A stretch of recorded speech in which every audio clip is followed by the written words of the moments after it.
live, guys. What's going on, guys? It's Crater. Ron will be showing up, but we have a special guest for today's show because this is WrestleMania week. Please welcome Black Area Gaming. What's up, man? Hey man, how you doing? WrestleMania, the biggest week, the busiest week, I should say, of all wrestling. It's ridiculous this week. It's ridiculous. We have the Hall of Fame tonight, which is why we're doing it right now, the podcast. Usually we would save it for Saturday, but that's impossible because we have NXT TakeOver and WrestleMania. So the Hall of Fame tonight. Our goal is to be done by at least 7. That's why we do this as early as possible, because me and Ron know that when it comes to predictions, we somehow, for some reason, go to 2 hours extra than what we usually aim for. So that's why we're doing it right here at 4 o'clock. Hopefully we're done by 7. Ron will be joining us around 5 o'clock. And by that point, we should be done with the reviews of the show. That's why I have Black Area Game with me here to help me with that. And we should be headed straight to the predictions. And that'll be the show. If it's all right, mate, I'd just like to start by mentioning some of the things happening outside of WWE already this week. Of course. So in Evolve, we have a brand new Evolve champion. Matt Riddle defeated Zack Sabre Jr. I need to remember. Keith Lee defended his WWN title against Cassius Ohno at Access, WWE Access, which is extraordinary because there's been a lot of talk about him potentially signing with the WWE. And of course, coming up on Saturday, the same time as NXT TakeOver New Orleans, we have Ring of Honor's Supercard of Honor, where the main event will be the American Nightmare, Cody Rhodes, going one-on-one with the cleaner Kenny Omega. That should be something. It's going to be incredible. One thing I also want to quickly mention for us, all right, the Cody Rhodes is not quite burning, but decimation of Disco Inferno on Twitter. Excellent bit of Twitter. What happened with there? I did re-up on that, but I have no idea what's going on. Yeah, so what happened is that I believe it was during it might have been New Beginnings in Chicago. I can't quite remember. There was an event that happened where I believe it was Kenny Omega versus Cody Rhodes. It's kind of a before to the match at Supercard of Honor. There was I believe it was a kick from Kenny Omega, clocked Cody around the side of the head and got him bleeding. Now, Cody posted a picture of this on Twitter, and Disco Inferno said, let me just quickly find it. Where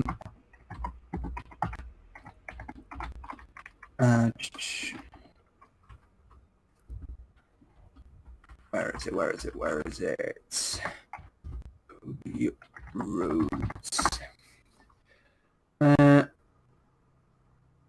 Here we are.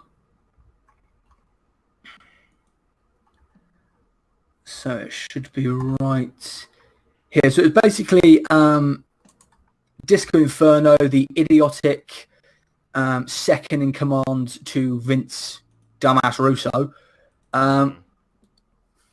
He was saying that guys nowadays don't know how to work. Here it is. Nobody knows how to work anymore. They would rather kill each other to get Dave Meltzer to put their match over. That is the problem that needs to put in front and center. Guys are going to keep getting hurt. And it was to the picture of Cody Rhodes.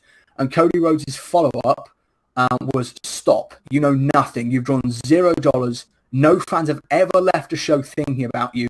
You were lucky to be a juiced-up double lifer over with the boys type in an era where you hid in plain sight, coasting on other success. Couldn't hang then, can't get booked now. And to end this entire conversation, Cody Rhodes put, I take no pride in ending that man's career with a single tweet, but this whole they're doing it wrong, I know how to do it right, they're exposing the business. That logic is exposing the business. Don't let the bitter have a place in our world. Conversation is done. So Cody Rhodes very, very quickly putting down Disco Inferno. And Cody is obviously right because Disco Inferno's a Muppet. I mean, it's an accident. And if we look at what happened with Will Ospreay and the Marty Scurll match as Will Ospreay was defending his IWGP Junior Heavyweight title, For those who may not know, Ospreay went for a Spanish fly off the apron, and as he was coming down, Skull was going to land on the floor, but Ospreay either mislept or mispositioned himself, which is going to happen, of course, because it's a dangerous move, smashed his neck on the apron, and there was a possibility he wasn't going to be able to wrestle some of his matches this week, but he's been okay, and he was wrestling for Progress either yesterday or today, I believe. But anyway, that was the end of Disco Inferno's career. Gotcha. Interesting. The thing is, I never even heard of Disco Inferno until now, so he clearly wasn't that. Yeah, he was a backstage guy with like Impact when Russo was booking them and stuff like that. Gotcha. Not a person of any. I think it also was a wrestler in WCW, so no one of any real stature. That explains it. Yeah. Anything else happening on the independent scene? I know Ring of Honor's having a show. Ring of Honor's having a show right with NXT TakeOver, right? Yeah, same time. I'm just trying to remember if there was any more title changes. New Japan having a show? No, New Japan had their New Beginnings in Sakura, I believe it was, 2 weeks ago, I believe it was, and I said that was when the whole thing with Will Ospreay landing on his neck happened. But apart from that, I think that's it when it comes to goings on the independents. I can't think of any of the major things that happened apart from Keith Lee defending his title at Access and Zack Sabre Jr. losing his his Evolve title to Matt Riddle. Interesting. Now, I don't mean to cut you off, but I just find this absolutely hilarious. The extent that WWE will go to for this match. So, like, you know how every WrestleMania they have again, we're not in attendance, but I always see like there's like a printout of like the show, basically the program. Yeah. The show, they list all the matches. What I find absolutely hilarious is that one of those matches, well, it's not a match. It says, will Undertaker accept John Cena's challenge? Oh, yeah, I've heard about this. What it literally says, as of this printing, we cannot confirm that this match will take place. Yeah. Amazing.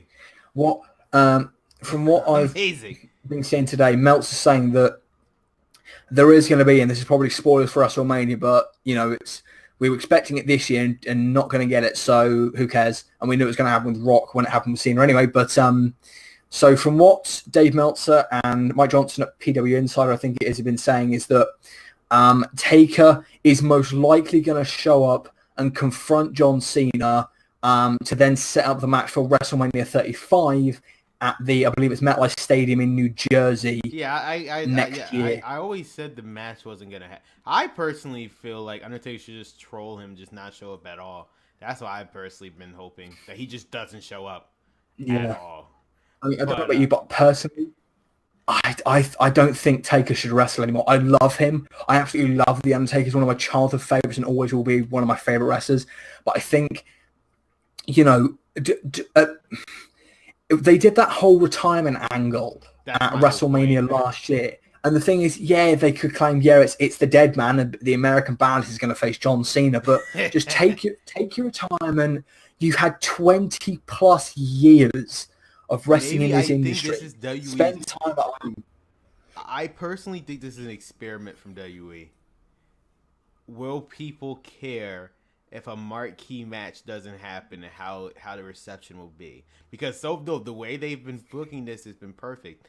There is no, like, even on the poster, the official WrestleMania 34 poster shows John Cena, it doesn't show Undertaker. They are putting it in a way where it's like, yes, we are saying that John Cena wants to face Undertaker, but we're not saying it's a confirmed match. So for all they could do, they could literally say Undertaker's not here, and the fans could get angry, but it's like, WWE was never in the wrong. They never said Undertaker was going to be here, nor accept John Cena's match.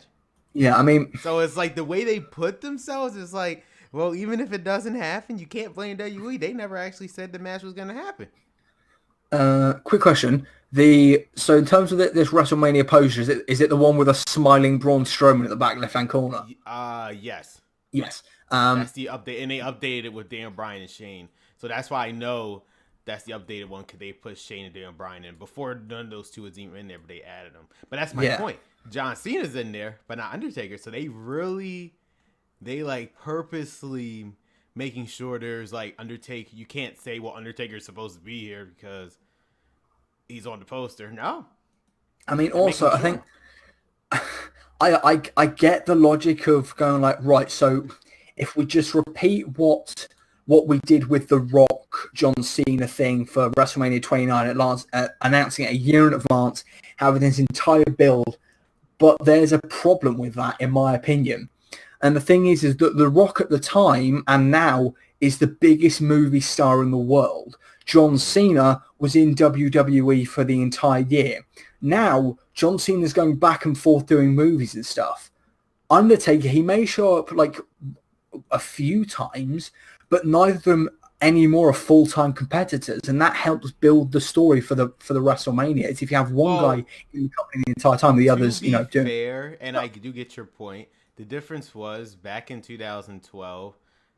In all honesty, when they announced the match in April, they made sure there was stuff happening to make sure John Cena was just like still on the show. Because, for example, John Cena immediately won the WWE title right after he got screwed over by The Miz. So that people think, oh, John Cena versus The Rock's going to be for WWE title, which ended up didn't happening, at least for that first one. So I feel like the route they should do, they could very well announce the match, and it could very well be a year in advance. The thing is, I feel like this is personally a test for WWE. I feel like what they're going to do is, can WWE last without any mention of possibly the two drawing stars? Yeah, the two biggest stars for the last 2 decades. For example, John Cena is not even advertised for SummerSlam Survivor Series this year. I mean, that's what I was going to say. There's no advertisements of him. So yeah, that's what I was going to comment to say, is that he's set to be in like, I think it's a Dr. Zeus or Dr. Duke Nukem. He's confirmed that he's going to be like taking part in like a Bumblebee spin-off movie for Transformers and that kind of stuff. He's got so many movies and TV shows and whatever else he's doing this year that, again, as I said, I don't see how that's going to work. Building a story with your two biggest stars of the last 20 plus years when neither of them are on TV consistently. And I do get the point. That's the thing with Brock Lesnar, is that because he's not been on, it means that Roman Reigns has been able to cut the best written promos of his entire life. I stress written because we know they're all written. None of them are like Paul Heyman or anything like that, which is just off the cuff. But because, again, that's what I'm saying, is because Roman is on TV constantly, apart from this whole suspension angle, it's helped build this epic moment that will be at the main event of WrestleMania. And not having your two biggest stars is really going to impact like the WWE audience. I guess they want to see because SummerSlam would be interesting. If SummerSlam comes and goes without John Cena, that'll be the first SummerSlam in like how many years it did not feature John Cena or Taker. Either one of those two names. They are literally relying on who they have. So that'll be. It'll be an interesting year. This year will be a very interesting year in terms of how much money WWE will make out of this. Obviously we've seen that Taker's not been at the last. I don't think he's been at a SummerSlam since the 2015 one against Brock. Against Brock Lesnar. Yep. Yeah, you're right. And John was obviously, and Cena obviously last year was finally broke his SummerSlam curse after beating Baron Corbin, which I think means he's lacking one loss to make up for the SummerSlam match against the Nexus, I think, if I remember rightly. But yeah. Ever since he beat the Nexus up until Baron Corbin, he's never won a SummerSlam match. Yeah, to be fair, that's a cool little thing, and I'm hoping that and maybe this is me. I can't remember what the expression is. It's like wishing for daisies or something like that. I can't remember. But I'm hoping that, like, because John Cena agreed with, if I remember rightly, agreed with both Jericho and Edge after the fact that Nexus should have gone over.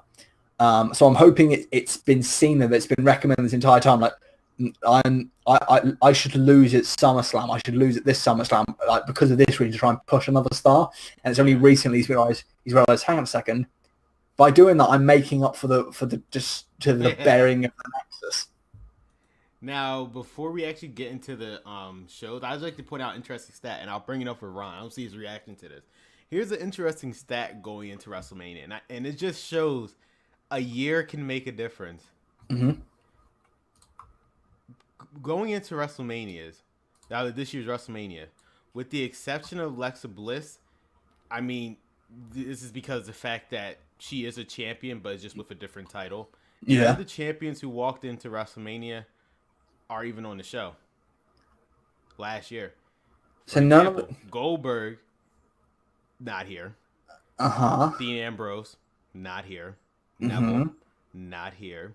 Well, Bray I Wyatt. was gonna say. Well, I'm really hoping that I know it won't be at Mania. I'm really hoping that either the Monday Night Raw I hope after, Neville, yeah. I feel like Neville whoever wins the cruiseweight title, like Drake Maverick comes out and say, "Here's your new opponent." They already said Buddy Murphy is the number one contender. Bugger. That fucks up my plans. Well, no, regardless, he can still appear, but it's like I'd love that. That'd be great. Neville, not here. Gallus Anderson are resorted to the pre-show. Yeah. Bailey resorted to the pre-show. The Usos weren't even. I don't count the Usos because they weren't even part of the main WrestleMania card last year. Yeah. Who walked in the Alexa Bliss. Like I said, Alexa Bliss. The difference is just she holding the Raw title instead of Smackdown Women's. But yeah, every single champion, with the exception of Alexa Bliss, because she just had the opposite title, are not even part of the show. Yeah. Who was in there last year? I'm trying to think if there was any. Was anyone else? No, you're right. Chris Jericho. And Chris Jericho. My bad. I meant Chris Jericho. Yeah, I thought I was. States champion. Yeah, that was it. God. You're right. It's just a difference a year makes. None of those people are not even part of the show. I mean, Alexa Bliss, but again with a different title. But yeah, it's just a year can make a difference of where people are or positioned in the card. A year does. Bailey is not even on the fuck. For God's sakes, Bailey. She was the Raw Women's Champion last year. Now she's resorted to the fucking kickoff show. I mean, the feud with Sasha has got a lot of potential because that's been building ever since NXT, but they've not pulled the trigger yet. They don't know what to do. That's why. Here's my thing, and I'll bring it up. Well, I guess I'll bring it up in the WrestleMania prediction show because we literally don't have okay.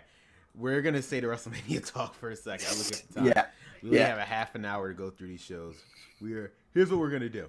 Since in this special case, since this week's shows aren't as important as what's about to happen in a couple of days, I'm gonna basically go by segment. What did you think of it? What did I think of it?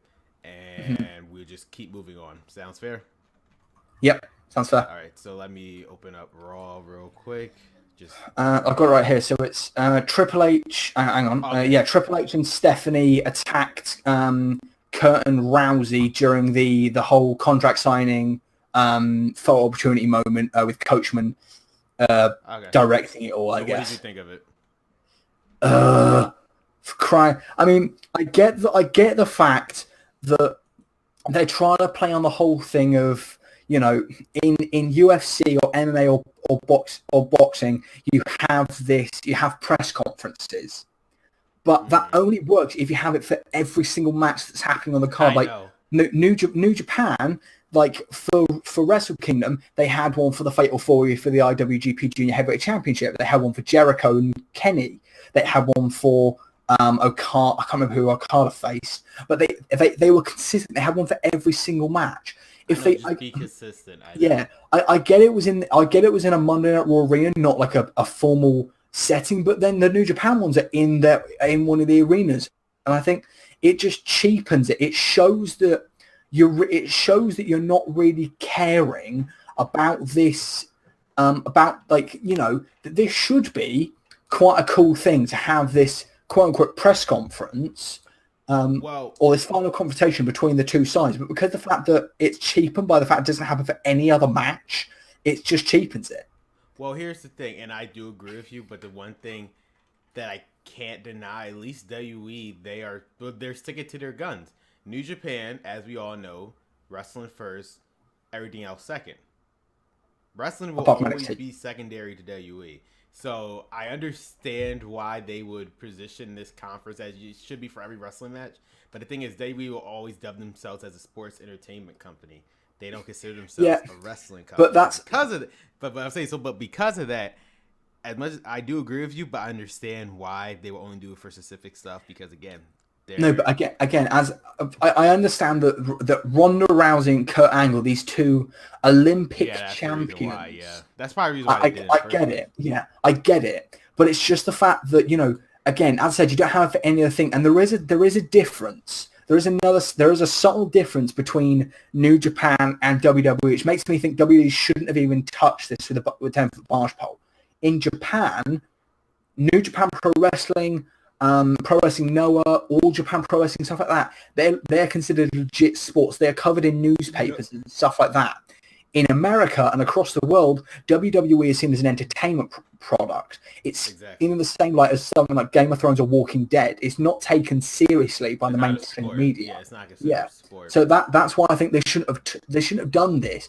As I said, I get that it's Ronda Rousey and Kurt Angle, two massive stars in Olympic sports, and you know, Kurt was a big star in amateur wrestling before he went to the Olympics. Ronda Rousey was massive in the UFC before her 2 losses. But I get, as I said, I don't.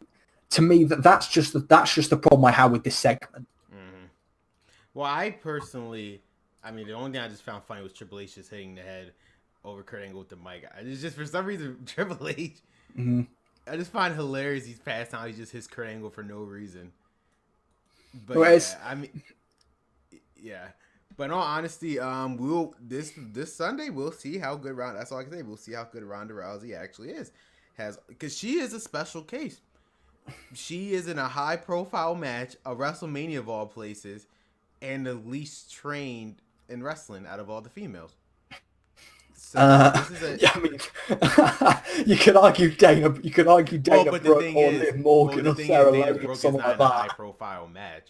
That's what I'm saying. In a high-profile match. Yeah, I know how for match. It's just when you said in the women's division, I'm like, well, you could argue some. And you're right. But Eva Marie would have given her a run for her money in that case. You're right. But we'll see. And this is this is not just a regular match. This is like they're dubbing this as one of the top 4 matches of the show.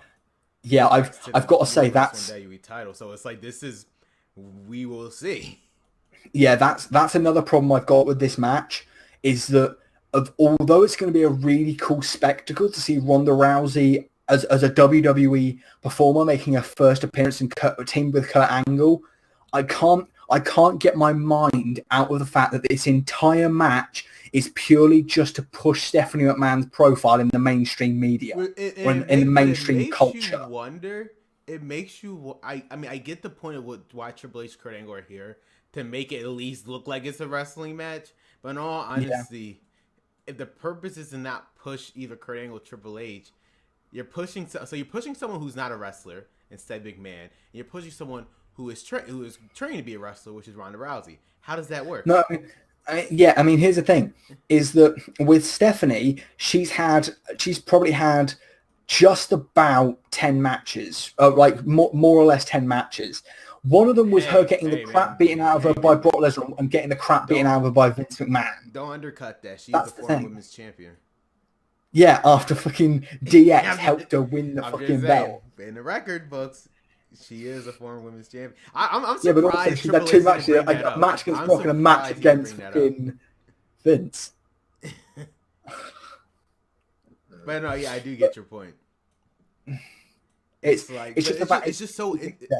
interesting one, because it's like the 2 people you would think would be focused on. It's not. It's focused on 2 women, one who is not a wrestler, and one who's trained to be a wrestler. And this is pretty much, what is it, their 3rd biggest match on the show? No, don't get me wrong. I absolutely get putting a massive spotlight on Ronda Rousey. She's an incredible signing for WWE. But if you're going to do that, I'd argue you put her in a match where she can. You put her in a match where, you know, she can put. Yeah, she can put the training she's had to good use. But if need be, someone like Charlotte can carry her to an exceptional match, and that makes sense. I'm No, you can't use Charlotte because they will plan on using it for future. I'm talking someone, and you might be surprised if I say this, someone who like just can actually wrestle a match out of women. And the only, I would say Becky Lynch, but I think the person that they would never use Becky Lynch in this situation. I'm surprised they didn't use Natalia. She's the only one that could probably carry. That's a good shout because from what like everything's been, I've been seeing on social media stuff, she's been helping Rousey, so that's a good shout. The reason I said Charlotte though is because obviously Charlotte's an exceptional worker. The thing I said there is that then you can start to set up the 4 horsewomen versus horsewomen angle that they wanted to do for this Mania, but they couldn't because I think it was like the other 2 women in the MMA horsewomen like was. And Shayna Baszler is still in NXT. No, Shayna Baszler and Rousey obviously contracted WWE. Well, yeah, now they're yeah. But the thing with I can't remember the other 2's names. But the other 2 apparently were trained to go back into MMA. So I get that, but you could have put her with Charlotte, signed those other 2 MMA women, and then started building either for next WrestleMania or for Survivor Series to have that. To have that like a massive caliber MMA horsewomen versus the wrestling horsewomen. That's why I've stuck with Charlotte. But I absolutely get what you're saying in terms of Natalia, because Natalia, as I said, has been helping Rousey train, and she is an exceptional worker. As much she like is underutilized, she's an exceptional worker most of the time. That's why I'm just shocked. That's why it's like, if anything, they could have. I mean, here's my thing. I feel like I'll explain more on our WrestleMania predictions. Why I feel like, because I mean, y'all might not believe me, but because of Paige, I do feel like some WrestleMania plans has changed. Absolutely. Because I will always stand to the fact that it was supposed to be Asuka versus Paige, but that's another story I'll get to later. I don't think it was meant to be Paige and Asuka. I think it was. I personally think that the plan was. I think the plan most likely was always going to be Charlotte versus Asuka, because you've got Queen versus Empress tomorrow. That really cool marketing that they've been doing. I think potentially it was going to set up to be Bliss versus Paige. Honestly, I believe that. I would believe that, but here's my thing. If that was truly the case, and despite what people may think WWE does put long term, what was the point of putting Asuka and Raw then? It's like you're under, because you're defeating the purpose of having 2 brands. So you're basically telling me for WrestleMania, Charlotte couldn't find a worthy opponent on that roster, and they had to jump ship to Raw. No.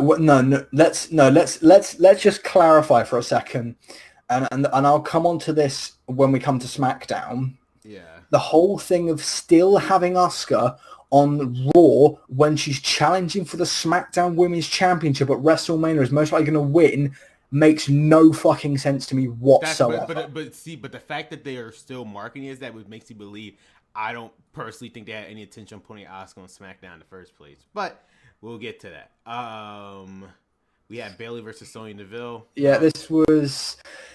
I mean, Sonya Deville is as cool as a gimmick she has. I mean, she's obviously a MMA trained, but I mean, this was serviceable.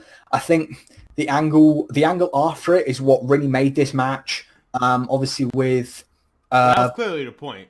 The match was just pretty much to serve as the angle. Yeah, you had to give WWE credit. They're making the kickoff show worth watching. So, with these storylines that they're doing, they're actually making it worth watching. Yeah, it's just the fact. It's just the fact they've got so many matches. I mean, I've got one of the Wikipedia. There's 13 matches on the card. That's 14 if you don't count. Too many. And I don't think it's too many. I think it is. No, this seemed because it's it was already presented as a 4-hour show, and realistically, unless you want Brock Lesnar and Roman Reigns as a half an hour, they had no choice.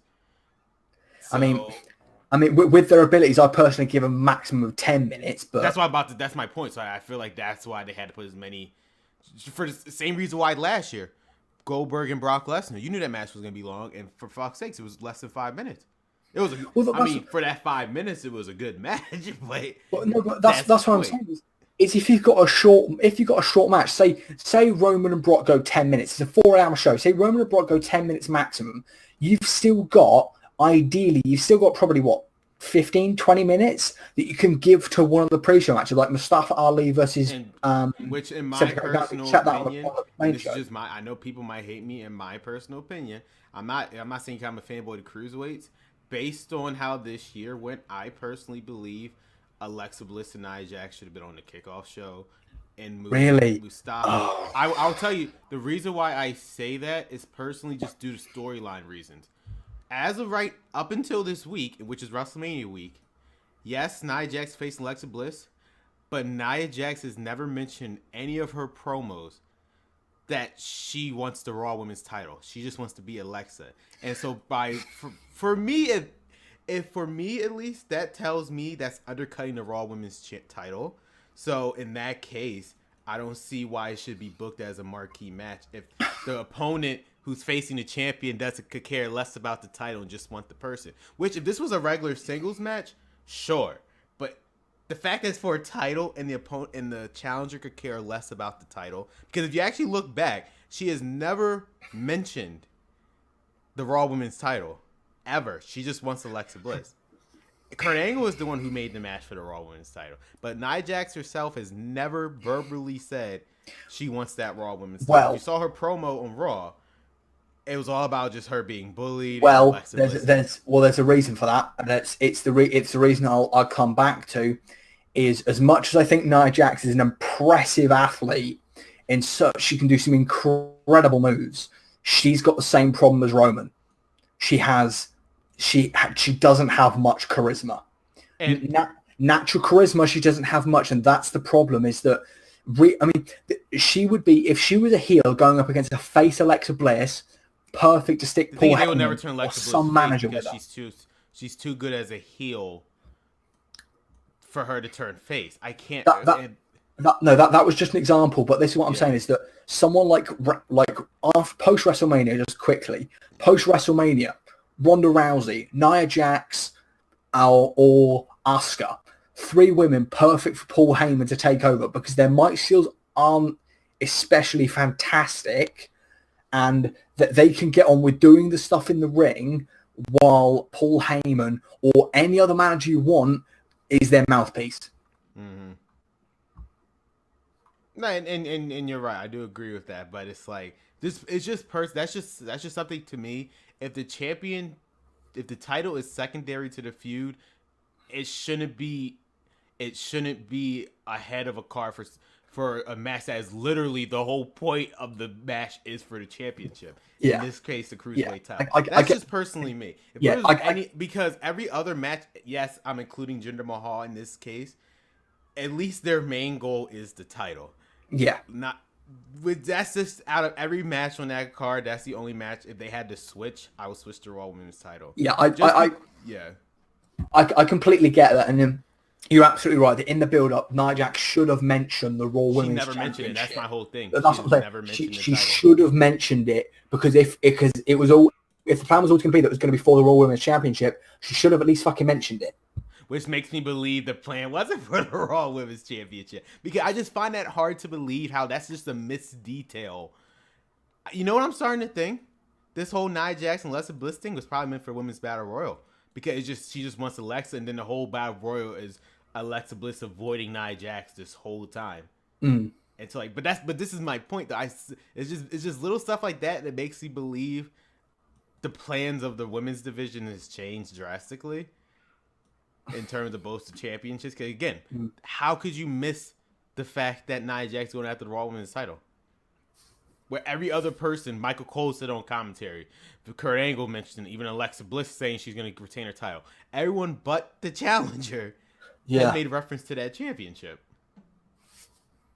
But again, that's just me, which is why I just believe the Cruiserweight title, if anything, the Cruiserweight title should have been on the main. It could have been the first match. I wouldn't have gave a fuck, but it's just like, I just feel as though, in terms of championships, that if a whole tournament is based around a championship, WrestleMania should have at least been on the very first fucking match. At least get the crowd hype. Because realistically, actually, before we go on, what do you think is going to start off the show?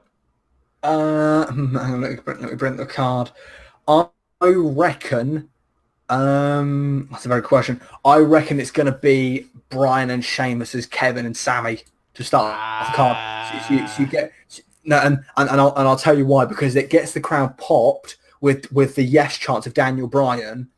That gets him into the show, and then you start going for the title matches. I do agree with you with getting the crowd in the show, which is why I was gonna personally say the tag team triple threat match, because they have the New Day in it, so that can easily get the crowd to care. Yeah, that's also a good shout. That's what I was gonna think. But again, I would just personally put the Cruiserweights just for people being at awe of how well they're performing. But it's not the Cruiserweights, I feel like I personally think the SmackDown tag team titles are probably gonna be first. I'll tell you what else they could also put Miz versus Seth versus Balor, because I've got really high hopes for that match because they're all great performers. Yeah, I can see. And speaking of which, that was the next one: Seth Rollins and Finn Balor. What did you think?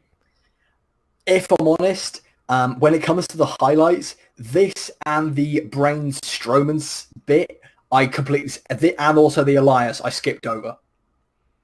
Oh yeah, and plus Elias having a concert too at WrestleMania. He's having a performance at WrestleMania. Oh yeah, yeah. Sorry, I thought you because he did. I'm talking about Raw. I'm just saying. I just realized Elias is having a performance at WrestleMania. Bourbon Street, apparently. Oh yeah, he did it. I did see a video. That's quite funny. But yeah, something I must mention actually that I heard yesterday or the other day. So the Rockers stated that he will not be at WrestleMania, because apparently there was going to be a segment, as you were saying, with Elias doing a concert, and Rock was going to come out. Now there's also speculation that Jeff Jarrett is going to come out and do a whole performance. Obviously they've both got the guitar gimmick. Imagine if Honky Tonk Man joins him. It's like the three generations of guitar playing. Braun Strowman playing that violin. Xavier Woods coming out. It could literally be like the greatest thing we've ever seen. No, I'm just saying. Just think about it. So in English, doing the vocals. So you're saying have that instead of like a Kid Rock performance or something like that. I'm on board. Dude, I'm on board. Elias, Braun, Jarrett, Woods. That's a whole band right there. Aiden English. Yeah, that's a whole band right there. No, that would be you can't tell me that would not be amazing. No. What you do is you have Braun Strowman halfway through performance, put the bass down and pick up two cymbals and just start smashing them together. Yeah, that would be That would be an amazing sight. I would pay for that. I would say I guarantee if you pitch that to Vince McMahon, he'd go, I fucking love it. Because it sounds amazing. Terrible, but it sounds amazing at the same time. Just random wrestlers playing violins. I want that so badly. Anyway, yeah. So Banner versus Rollins. As I said, I skipped over. What was it like as a match? Was it any good? Well, it was actually the match of the night, and if anything, this kind of shows if it was just Seth Rollins versus Finn Balor WrestleMania, this would have stole the show. This was literally match of the night. Still could, because obviously Miz is an amazing performer. Yeah. It's like, but yeah, Balor, and that's why I think after WrestleMania this is gonna be the feud. Whether they have the title or not, it's gonna be Balor and Rollins in a feud probably. Yeah. It was good, but yeah. The whole Braun Strowman, Cesaro, and Sheamus deal. I said this. I also skipped this over. It was. I mean, well, we'll get to who is Braun Strowman's partner in our predictions, but yeah. So basically, they want to know. Cesaro wants to know who the hell his partner is. I mean, it was funny, but the only thing that gets me is like, I feel like it would be better if we would have just the fact that, I mean, okay, they give us a surprise factor at WrestleMania and said we have no idea who the hell Braun Strowman's partner is. Mm-hmm. But it's like I get that Braun Strowman is half monster, half goofy, whatever the hell they're doing, which is working clearly. But it just gets more ridiculous by the week. Yeah, Braun Strowman came out. Cause obviously, this was just a troll by Braun Strowman just not to reveal the thing, which was funny. But it's just like you didn't have to do a segment like this. You could have just not did this. It would have been more effective at WrestleMania. He could have just come on the title and trying to say, "You two are so eager to know who I'm going to be teaming with at WrestleMania. I'm afraid you're going to have to wait and find out." Yeah.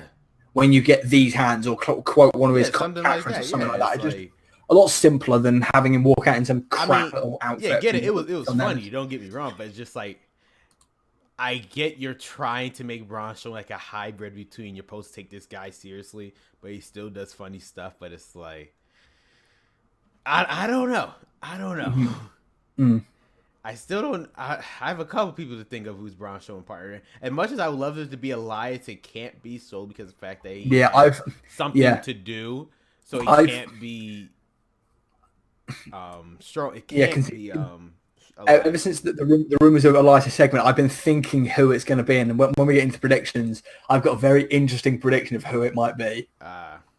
Well, next is Matt Hardy versus Goldust. Welcome, Atlas Goldust. So it seems these two are going to be going after each other in the Andre the Giant Memorial Battle Royal. Somehow, some way. Because he's confirmed to be in the Greatest Royal Rumble, so it baffles the mind how he is not. I get to try and play off the storyline from the Ultimate Deletion, but it's like it baffles the mind if Bray Wyatt doesn't even show up at WrestleMania, not even on a kickoff show or something. Yeah, I reckon he'll show up, and they might because there's been like some teasing or something of a tag team between Matt and Bray. Which, so there may be. I would believe, but the Greatest Royal Rumble advertised as something different. As Matt Hardy and Jeff Hardy. I know, but that's again like it was at Starrcade, a nostalgia thing. So it's true. John Cena tried to summon the Undertaker one last time. Now this was a good segment. I'm not gonna lie. John Cena somehow still has the ability to get the crowd in the palm of his hand, and he was able to get the crowd going. I mean. The one thing I did like that he did put over everybody.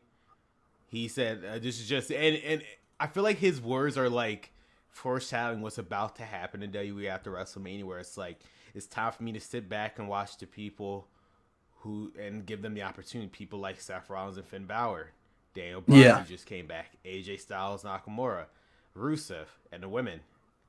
They're like, he's the way I took this promo is like, this is pretty much like, we're finally entering, and I know they dubbed it a new era like 2 years ago, but I feel like after WrestleMania we'll be officially in a new era. No, I dubbed this the Triple H era. Oh yeah, of course, Triple H. Because it's like this is Hunter's Revolution, baby. Yeah, I can't wait. But I mean, I have one small problem with this segment. Why the fuck isn't John Cena heel yet?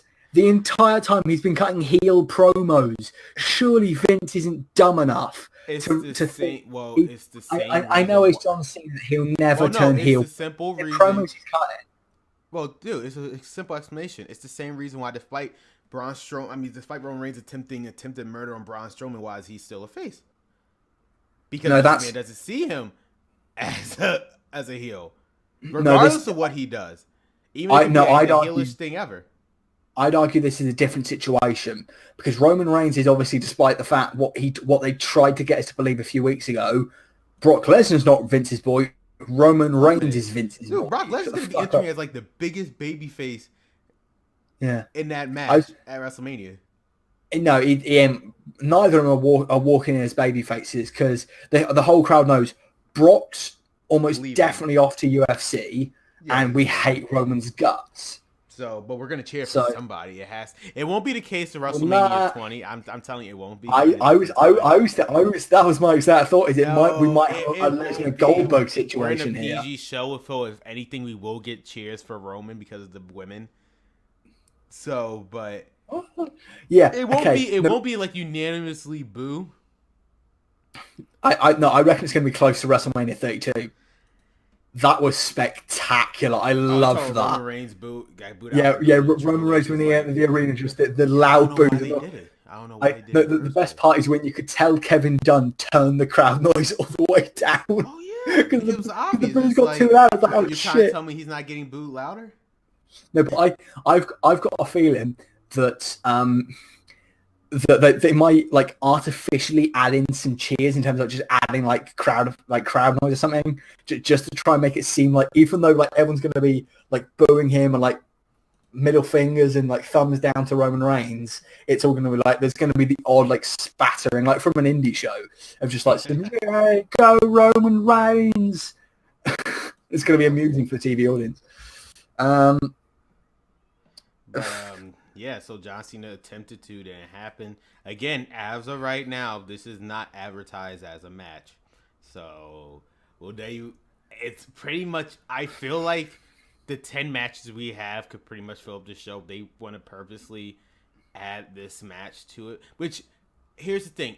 But either, if they do or they don't, it kind of irks me that even if they are saving time for the John Cena Undertaker match, it still doesn't make any sense why the cruiserweights couldn't have been. You have almost 5 hours almost for that show. Well, and put the cruiserweights in there. No, well, I think the thing you and I are forgetting, something I've just remembered, is that obviously you've got the pre-show, you've got the main show, but we're thinking just match time. We're thinking it in terms of a New Japan or a Ring of Honor or another independent show card. That there's also going to be a good 15 minutes for a Kid Rock concert or something like that. Hall of Fame. But here's the thing with the Hall of Fame and a segment were like 20 minutes long. It was proven last year with WrestleMania. They can go for however long as they want to. I shit you not. Last year's WrestleMania, I looked at the time when Undertaker left. It was like 12:40 where we lived. Yeah, it was already over midnight. So that told me right there. They could do whatever the hell they want. They can put as much time as they want. Yeah, I remember you saying it was a 2-day event. I was going to ask you, do you think from your perspective in the US, do you think it's going to be another 2-day event, or do you think it's going to be a case of it is because this is marking a lot of into a couple things. Like this is the end of Brock Lesnar. This is the coronation of Roman Reigns. Sadly, this is the dream match between AJ Styles and Nakamura. It's probably gonna be like 40 minutes itself. If they I'd love that. I'd love they get 40 minutes. I think it is going to be 40 minutes because realistically, most of those matches are not going to be going more than like 10 or 15 minutes tops. I feel like the only match that's going to get more than 15 minutes is probably Asuka and Charlotte and Daniel Bryan and No, I reckon that'll be like 15, 20 minutes, and then because I want Balor and Seth, Seth, and as much as I see that again. I personally think that's going to be like it's going to be, I'm not going to say it'd be less than 10 minutes, but it won't go over the 15-minute mark. The only ones I see going over the 15-minute mark is Asuka and Charlotte, AJ Nakamura, and maybe Daniel Bryan and Shane and Kevin Owens and Sami Zayn. Essentially. I see it. We have the third member of the Yes, I'm about to add him in right now. Hey, Ron. Yeah, I can hear you. I was just trying to add you in.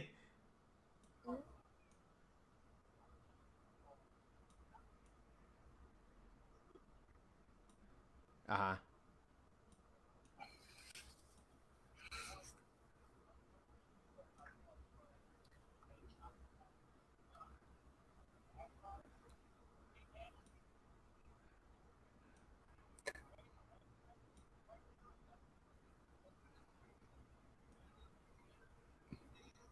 It's only going to be a confrontation.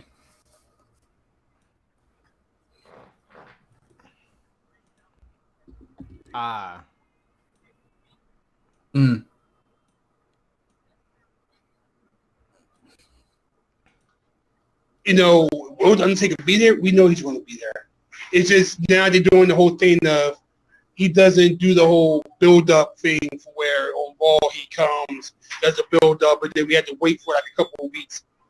He's just going to probably be there a day out. Do you believe it's going to be a match is my question. I don't. Part of me doesn't think so. Part of me thinks he's just going to come in, choke slam him, and then leave. Part of me thinks it's probably going to be a match, but it's probably not going to go no longer than 10 minutes. But I would say 5 to 10. I mean, another segment to fill out with the Elias thing to make the show even bloody longer, so we get last match time. But that's my thing. But that's my thing with this. If it is going to be a match, they either make it a 20-minute match or not make it at all, because you can't tell me. Cena can do 20 minutes. Yeah, but can Undertaker? Yeah, but can Undertaker. Now, the only reason why I feel like that Taker will probably do something like that is because Taker knows Cena and he can trust Cena. You know, like this is not like a new person from where, We don't know how he wrestles. Roman if he's still Reigns. green, yeah, right. If he's still green, Bray Wyatt.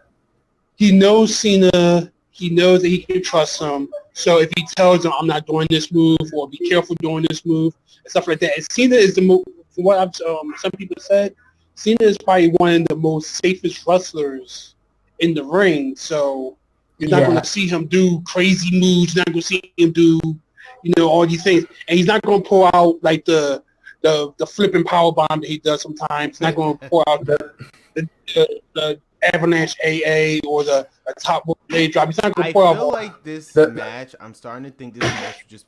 I feel like what they're trying to do with this match, trying to have the same effect as like Hogan and Rock, where it's like, yeah, this is actually for the actual match, but just for the moment. Yeah, to be fair, as much as I hate Hogan, that was a pretty good match. Yeah. The thing I'll argue though about what you said, Ron, is that I still got a feeling that Taker will want to show that he can still hang with the likes of Cena, who's putting on some of the best matches of his career, and that might put, like with Brock, that's going to put him at a bit of jeopardy. You're right about that, but here's the thing: Undertaker thinks he can do it, but can Undertaker's hip do it? True, he has. But that's the same thing as I'm saying. Is that he's going to want to show that he can still hang. Oh yeah, he could in his heart he could probably still hang. Can his body still hang? And then another thing is Vince going to let him do it too, because he's not going to let him go out there and do all. You're not going to see Taker do no jumping out of the ring. Yeah, okay, like that. He's not going to do that. Vince is not going to let him do that. So I feel like that this match is probably going to be one of the safest matches that the Undertaker has pulled off in his whole career, pretty much. I've still got fingers crossed we're going to see a tope suicida from Taken whenever he does face Cena, like we did with against Michaels. Yeah, he's not going to do that. If he does that, then that'll be amazing. That was literally Mike. almost a decade. He might try. If he does something like that, then Michelle McCool is going to have to pick him up in the car. Because anyway, the other thing I want to bring up real quick, because I'm about to leave and head home so I can go on my computer. The other thing I wanted to bring up was this: as far as time limits goes, I have a feeling. Thank you. I feel like that all of my the championship matches, except I'm sorry, you're probably going to hear me, except for the U.S. title might go over the limits, because other than Roman Reigns and Lesnar, which, yes, Roman Reigns could probably do the distance, but we all know Lesnar can't. No. Lesnar's not going to do it. Lesnar can barely breathe for 15 minutes. I mean, the match with him and Goldberg was probably the easiest match Lesnar has ever done in his career, because of the fact that, wait, hold on a second. Open up the door. Yeah. Yeah, it's probably the easiest match he's ever done. Hold this for a second, Dad. I know you had one on one arm at the moment. Okay, sorry about that. I had to pick up dinner. But yeah, so, by the way, if you hear me, like, can you mute for a second? Yeah. I'll turn down.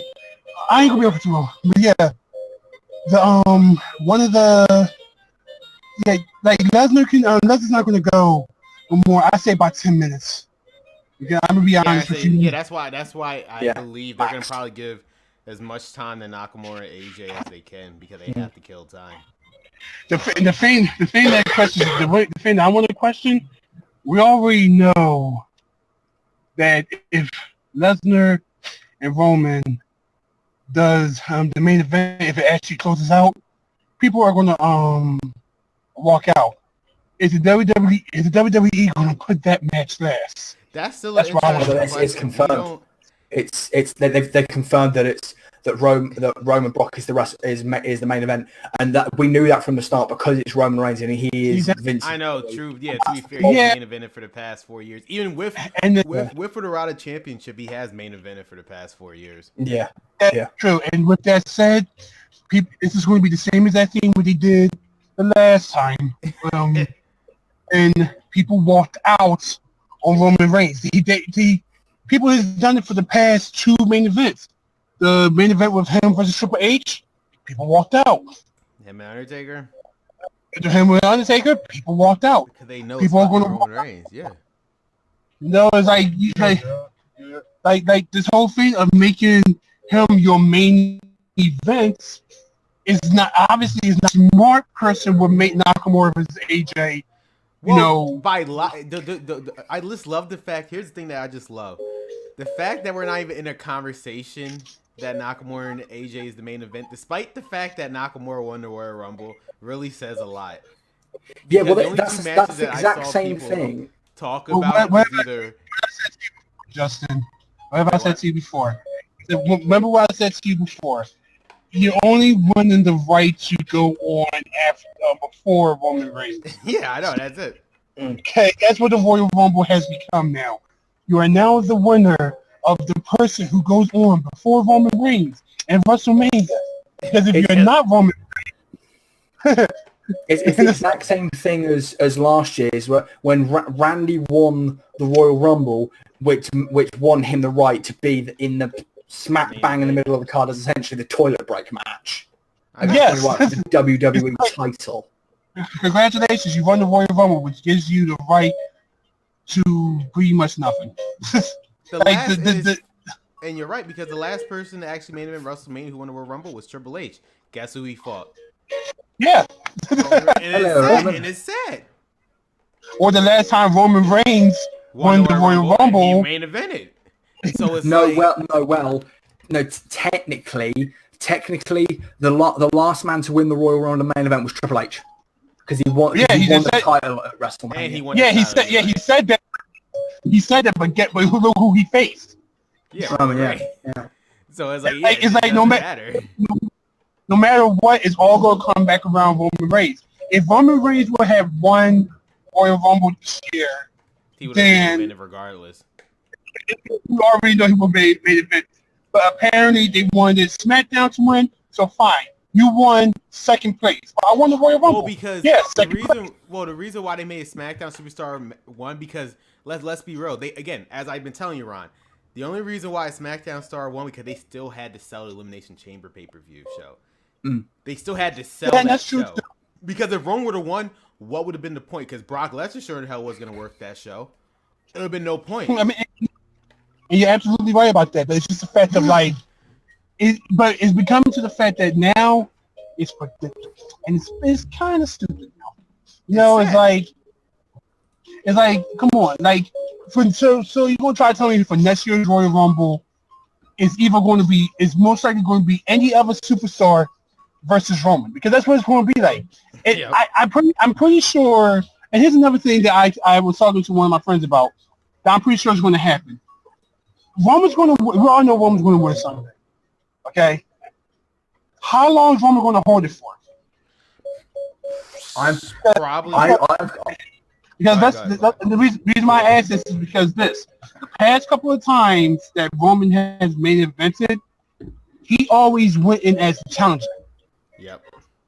Mm-hmm. Okay? So are you going to try to tell me that either A, he's going to lose it again to some big heel, from when he has to main event WrestleMania again to go in as the underdog, the big dog, whatever he wants to be called, so he can win the belt again? Or is he going to be the champion during WrestleMania for someone else to win the right to lose to him at WrestleMania? I think it's going to be the latter. I think they're going to go the same route as they did with Cena versus Michaels, in which they're going to have the big baby face as the champion going into it. And I honestly got a feeling that as much as they are showing more of CM Punk, Vince's primary goal is to have Roman beat Punk's record of 434 days as the longest reigning WWE champion of the past 25 years. I've got a feeling. I mean, it's the long reigning champion, I should say, because Brock's already at 365 days when he walks in. He beat the I think John Cena's record. He's had to beat CM Punk. He's already beaten John Cena's record. Which is not fair, because that's the equivalent of. He's wrestled 4 times. I know. It's not fair, because Brock Lesnar holding it that long is the equivalent of me renting SmackDown Here Comes the Pain at Blockbuster, and then having everything saved on my memory card. So then every time I go and rent the game, I play again. Yeah, because like whenever Brock Lesnar felt like defending the title, they were on there. I love how Raw. This was an interesting. This will go down in history as 2017 going down in history as one of the most weirdest years for Monday Night Raw, where you had your main world champion not even appear for the majority of the year. I also like the fact of how, but now they're breaking the fourth wall about how. Like, oh yeah, Vince knows that he does it, and Vince admits that he does get special privileges and stuff like that. And well, everything they're not breaking the fourth wall because, as we mentioned earlier, the whole thing of Roman saying Brock is Vince's special boy, but we know for a fact, we know as fans, and they should know because they know we're not that stupid. We know that Roman is Vince's pick. He is Vince's pick for the next guy. Like for the next decade, probably. I've got a feeling Vince is going to no. I want you to go on for 2 decades to show that you are you're going to be the greatest ever. Yeah. So we find out, I'm sorry about it. I'm sorry if it's I'm sorry if it seems like I'm talking over, but because everything was freezing, I am kind of mobile right now. Yeah, I am noticing that. So, Ron, do you want to just re-add you back? I mean, we're gonna have you. Yeah. I just want to say that I will be back. I'm about to. I'm heading home now, so I should be there about 10-15 minutes and everything. Get myself situated, everything. I'll be on my computer, and we can finish out the set. All right, man. I'm just gonna. All right, no problem. All right. So Ron will be back with us. So we've. But the one thing I did before. Later, before we continue Raw is you brought up something that was interesting because you said they're trying to make Roman and to break CM Punk's record. So when you got me thinking, which it won't be that far off. I can already predict probably what the next main event for WrestleMania is gonna be, based on how you booked it as John Cena going in as the big baby face. I feel like the main event of WrestleMania 34, at least for the Raw side, it's gonna be him and AJ. I don't think so. I think it's gonna be him and AJ because I feel like what they're gonna build, they're gonna put AJ on Raw. They already have Finn Balor on there. They can somehow do some sort of Bullet Club. It won't be called that, but just something where literally they won rampant throughout the whole year, and they just take all the titles except for one, which is Roman Reigns, and then they're gonna book Roman Reigns as this godsend, as just pretty much. Taking out Balor, taking out Styles, taking out Gallows and Anderson, just that. I think Rollins is going to SmackDown after this. If he doesn't win the title, he's going to SmackDown.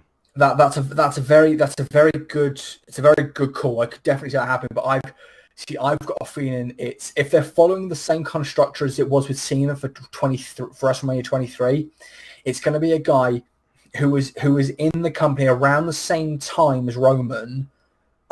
Who's had more experience, but who's had plenty of interactions with him. Because obviously before there was Cena and Hogan and Shawn, and obviously before that there was the whole. I mean, later on there was the whole thing with the reformation of DX and Cena and the whole Hornswoggle thing and all that kind of stuff. If they follow that, it's going to be Rollins. If not, I definitely see what you mean in terms of the AJ. only reason why Cena and Michaels happened is because Triple H got injured. That was the only reason why Cena and Michaels even happened in the first place. I personally think it was probably going to be a triple threat at WrestleMania. But since Triple H got injured before WrestleMania 23, they had to go with Cena and Michaels. But that's just personally me. Because don't you find it kind of weird how right before WrestleMania, they made John Cena and Shawn Michaels team up just to take the titles off of Rated RKO? I feel like that was... Yeah, that and the fact that they it was you're right. I swore it was the of course that was the whole Battle of the Billionaires crap. That's my point. I feel like what was originally meant to happen was going to be Cena, Michaels, and Cena, with the whole storyline going is because with DX holding the tag team titles put up an interesting scenario. Does Shawn Michaels Triple H care more about the team or the WWE title? And I feel like that was the story they No, were but it's like at I think it was Survivor Series. Yeah, well, Survivor. Well, yeah, they pretty much replicated what they did at Survivor Series. I can't remember, was it 2006 or something like that, or something No, like that? that was like they did have that couple of 2009. That was like 2009. I couldn't remember which reformation. No, yeah, like 2 years later, they played up on that. Yeah. The match was probably supposed to happen at 23, happened at like 2 years later. Yeah, a couple of years later. Literally the same situation. John Cena's champion and Triple H and Shawn Michaels as the tag team champion. No, I don't think they were tag champs. I think they weren't tag champs. They were just tagging, and they obviously had the whole thing with Hornswoggle, who got them into the triple threat, and then that's when it was like, do they put their issues aside to take out Cena, or do they just go screw it? I want the title, that kind of thing. Exactly, that's what I said. That's why I think that was originally probably supposed to happen at that year's WrestleMania, but we'll never know. We had Elias versus Heath Slater. We're quite running over our wanted time to get all the reviews done. It's fine, even if we don't, because I told myself the second Ron shows up, we're just gonna do the predictions. So. Yeah, fair play. Anyway, Elias versus Slater. As I said, this is something I skipped. What was important? The important thing was before the show. I mean, for the match, because Elias is throwing the fact that he's gonna have a performance at WrestleMania, so we don't know what it is yet. So that'll just be that. It's very likely it'll be Jarrett. This tag team match told me a lot. It tells me that, again, with this tag, because the match I'm referring to is Asuka and Dana Brooke versus Alexa Bliss and Mickie James. The only thing that this tells me is that, again, I personally feel like Asuka was never supposed to fight for the SmackDown Women's title, because you couldn't think of anybody else to team up with Dana Brooke. Nobody else. But you're one superstar that is supposed to fight for another title at WrestleMania, but you want them to team up with Dana Brooke. If anything, they could have just made Alexa Bliss and Mickie James fight some jobbers. Yeah, I get that, and I mean that match screams to me the case of, right, we need to try and build some kind of small little narrative going into Mania. We've screwed ourselves with the WrestleMania Women's Battle Royal because we chucked everyone apart from the two champions of their two challenges in that match. Yeah. So it's just a case of, what do we do? And the fact they already had Absolution beat the crap out of Bayley. My only option, but then I remember she was injured, was Alicia Fox. That was literally the only option. She's back now, I think. Well, that's my whole point. And she was backstage at Raw, so she could have come back. I guess they didn't want Alicia Fox to literally come back a week before Mania, but to be honest, it would have really mattered. But it was just, but this is my point. They literally couldn't just think of something. They couldn't just get two random women, which I'm pretty sure they had access to. I mean, I absolutely get what you mean in terms of this. This screams of the whole thing of Asuka not trying for the SmackDown Women's Championship being what initially planned. If this was the case, if Asuka was going to be put into this match, who again, Alexa Bliss has nothing to do with Asuka anymore. So why even put Asuka through this in the first place? And what kills me, here's what kills me. They literally during the match mentioned the fact that Asuka will be on a mixed match challenge tomorrow against Charlotte. So you're promoting the fact that this match means absolutely nothing, because the real important thing is tomorrow on SmackDown, because where she's actually facing, she's going to be in a match that involves her opponent at WrestleMania in that mixed match challenge. So why the fuck is she in this match? If anything, they could have just made it a singles match. It would have had the same effect. At the end of the day, Nia Jax came out. They could have just said Alexa Bliss versus Dana Brooke. That's it. That's all you had. I get that. This screams of, right, we've got nothing to do with these women. Just chuck them in a tag match like they do so many times. There was like no point. They could just said Alexa Bliss and Dana Brooke. It would have had the same effect, which is, and it made Asuka look weak. Remember, Asuka was just laying down while Nia Jax was just standing in the ring. Asuka was laying down outside because Alexa Bliss already took her out. That does work in a case, because if I remember rightly, didn't like Alexa take out Asuka from behind? True, but my whole point is you didn't have to put Asuka in that situation in the first place. No, well, that's the thing. It's like that's the situation when it comes to like having someone laid out before WrestleMania. It shows like if there's a mass of bodies, distractions get in the way, and then Nia Jax comes in, lays everyone out, and that shows she's a dominant. She's like a strong. Well, she wasn't. Well, true, but they made sure championship going to WrestleMania. They made sure Nia didn't touch Asuka. That's what they made sure of. Because that was smart. Because then it would completely derail Asuka's credibility before what is Mania. the point of even? Shouldn't Asuka want revenge on Nia Jax, who in turn want revenge on Alexa Bliss, which again she should have been competing for the Raw Women's title, but this. I'll get into more what I think the original plans were in a second. But we actually get the main event, which was just a segment between Roman Reigns and Brock Lesnar. The one thing I will admit, again, I like the bit. Now, don't you find this? Now, personally, and I'm going to ask you this question. When Roman Reigns told like the rest of the locker room, would you really want this part-time bastard wasn't really defending this guy? That would have worked if Roman Reigns was actually liked. I feel like that would have been much more effective if Roman Reigns actually was liked by the fans. Yeah. No, I would also say that it makes no sense that every single person that was still out there guarding Brock was a heel. Except for Titus O'Neil and Apollo Crews, but who gives a fuck about them? But technically, they're like twinnies. They haven't really got. I know. No, yeah, I do get your point. No, surely they were all heels.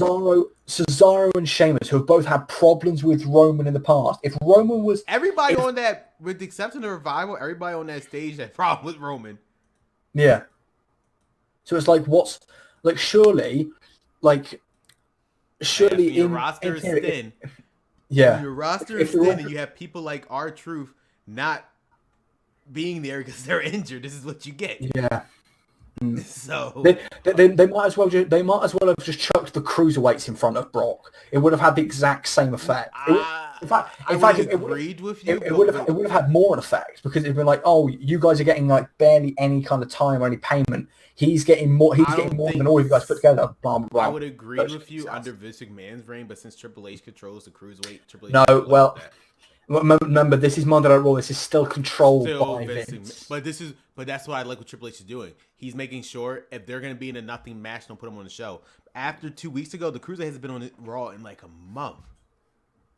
Up until like 2 weeks ago, which is I like that. If you're not going to do anything with these people, don't put them on the show because what we get tag matches. That's all we fucking get. The only reason why they was in a tag match on Raw, they was trying to promote the fact that Cedric Alexander and Mustafa Ali are the two people fighting at WrestleMania. Yeah. I understood that. That's fine. And they hadn't shown up since. They didn't show up for the last Raw because it would have made no sense for them to show up because it's just, what are you going to do, put them in another random tag match that nobody cares about? Yeah, the other thing I'm going to say about this segment is I still hate Roman Reigns and Brock Lesnar to my very core. I want Brock Lesnar to get the hell out of the wrestling industry ASAP. Well, I'm pretty sure Sunday that's what's going to happen. Yes, that's why I'm glad. But this is the most positive thing I'll say about Roman Reigns and Brock Lesnar in the same segment. At least it wasn't the tug-of-war crap we had before 31. That was amazing. What are you talking about? That was awful. I hated that. The most randomest thing I've ever seen in my life. It was amazing. Back in 2015, wow, that was the shit back then. God. Yes, you're right. That was the shit. Yeah. God. That was Monday Night Raw with Brock Lesnar standing tall. So. No, actually, here's the other thing I was meant to say. Sorry for interrupting you. Someone just remembered. I thought this would have been the end of that segment. Would have been a really good idea a few weeks ago because it means you could have set it up for an Extreme Rules match, bringing in chairs and stairs and whatever else weapon they use right before WrestleMania just tells me this should have been an Extreme Rules match. But here's what they're going to do: the same thing like they always do. They're going to make the match no disqualification at the last second. They did it every year. They did it with Roman and Undertaker. They did it with Sting and Triple H. Out of the blue, they will just announce it's the no disqualification. Yeah, no, they're going to do it at the show. The thing I'll say about it's slightly different. I absolutely agree with you with the Sting Triple H thing. That made no sense. However, when it comes to the Roman and Taker, all of Taker's matches since the beginning of time have always been, apart from WrestleMania 9, have all been no disqualification. Exactly. They always have been. So that's the whole point of the Undertaker match. So that's different. But I absolutely agree with you in terms of the Sting Triple H, in which they're probably. I mean, I don't think they're going to announce it because and they just said fucking no disqualification. However, I don't think you're right. I don't think they're going to announce it last minute as an Extreme Rules or no disqualification match, because I reckon they want to try and show that Roman is in the top tier with the likes of AJ Styles and Finn Balor, etc. No, absolutely not. But that's what I'm saying in terms of it should have been Extreme Rules. That's the way they want to end the show. The kids. Yes, the kid here. Like, I mean, well, true. That's exactly that's technically who they're trying to convince, because they're clearly not. They stopped convincing. And I love them for this. Remember that first 2 weeks of this program, they made Roman Reigns look like he was the good guy, and then he got a beating from Braun. Yeah. No, fuck it, it doesn't matter, because we're not making the core fan base. But like, this is not believable to them, so fuck it. We're just gonna make they gave up on it. Like in 2 weeks, and they gave up on it. We're making Brock Lesnar look like the dick by not showing up, and we weren't buying it. And they just said fuck it. What I was gonna say is, first of all, you slightly mixed up. It's the core casual audience they wanted that to prove to, not the smart audience like you and I who know what the fuck's going on. And third of all, I like the fact that you're saying that, and you're right. They want to try and make the casuals like, that try and make it like a work shoot angle. The problem is though, is that the dirt sheets exist, and we knew as soon as Raw finished that Brock was told by WWE to stay away from Raw to make the segment work. Because I firmly believe Brock was supposed to do something, but at the last minute, he was. You know what? They was like, you know what? Let's just test this out. Yeah, it was to get the crowd to hate him because he was advertised, and they were like, actually, and he actually was. I know he was advertised to be there up until that day. He was, and he just didn't show up. So, should we finally get us that was gonna work? But no. Should we finally get off Raw and get onto SmackDown? Yes. So after half an hour. Yeah, but I mean, again, this stuff tends to happen. I trust me. I remember the Creator Talks episodes, mate. Yeah. So SmackDown, we had Dan Bryan come out, and he said he's ready, and he brought back Shane. Pretty much. Yeah, the whole circle joke of I'm sorry. Face, Kevin. I'm starting to think this is all over ruse. Dan Bryan's gonna fuck over Shane, because let's remember. The key thing I want people to remember: Shane McMahon did say he was taking a leave of absence as the commissioner. Ignoring the fact that Kevin Owens ain't attacked him, he did say that. So with that plot point in mind, I'm pretty sure Dan Bryan's going to... Because here's the thing. Realistically, let's just pretend like the stipulation of Kevin Owens and Sami Zayn wasn't there. How in the hell can Kevin Owens and Sami Zayn stay on SmackDown Live after all he did for a year, unless they have somebody backing them? I think it's the other way around. I think it's going to be the case that Shane turns on Bryan, because Shane has been, especially since the whole Sammy and Kevin thing emerged, he's been very heelish. And the reason I say that is because no one in charge of WWE would be dumb enough to turn Bryan heel, because it wouldn't work. Yes, it would, because again, it's the same. No. I know it won't work, but it's like the same. Even though there was this wild rumor that the reason why they wouldn't let Daniel Bryan wrestle, but when you think about it, is it really a rumor? The reason why they wouldn't let Daniel Bryan wrestle, because it would take the spotlight off of Roman Reigns, which absolutely would.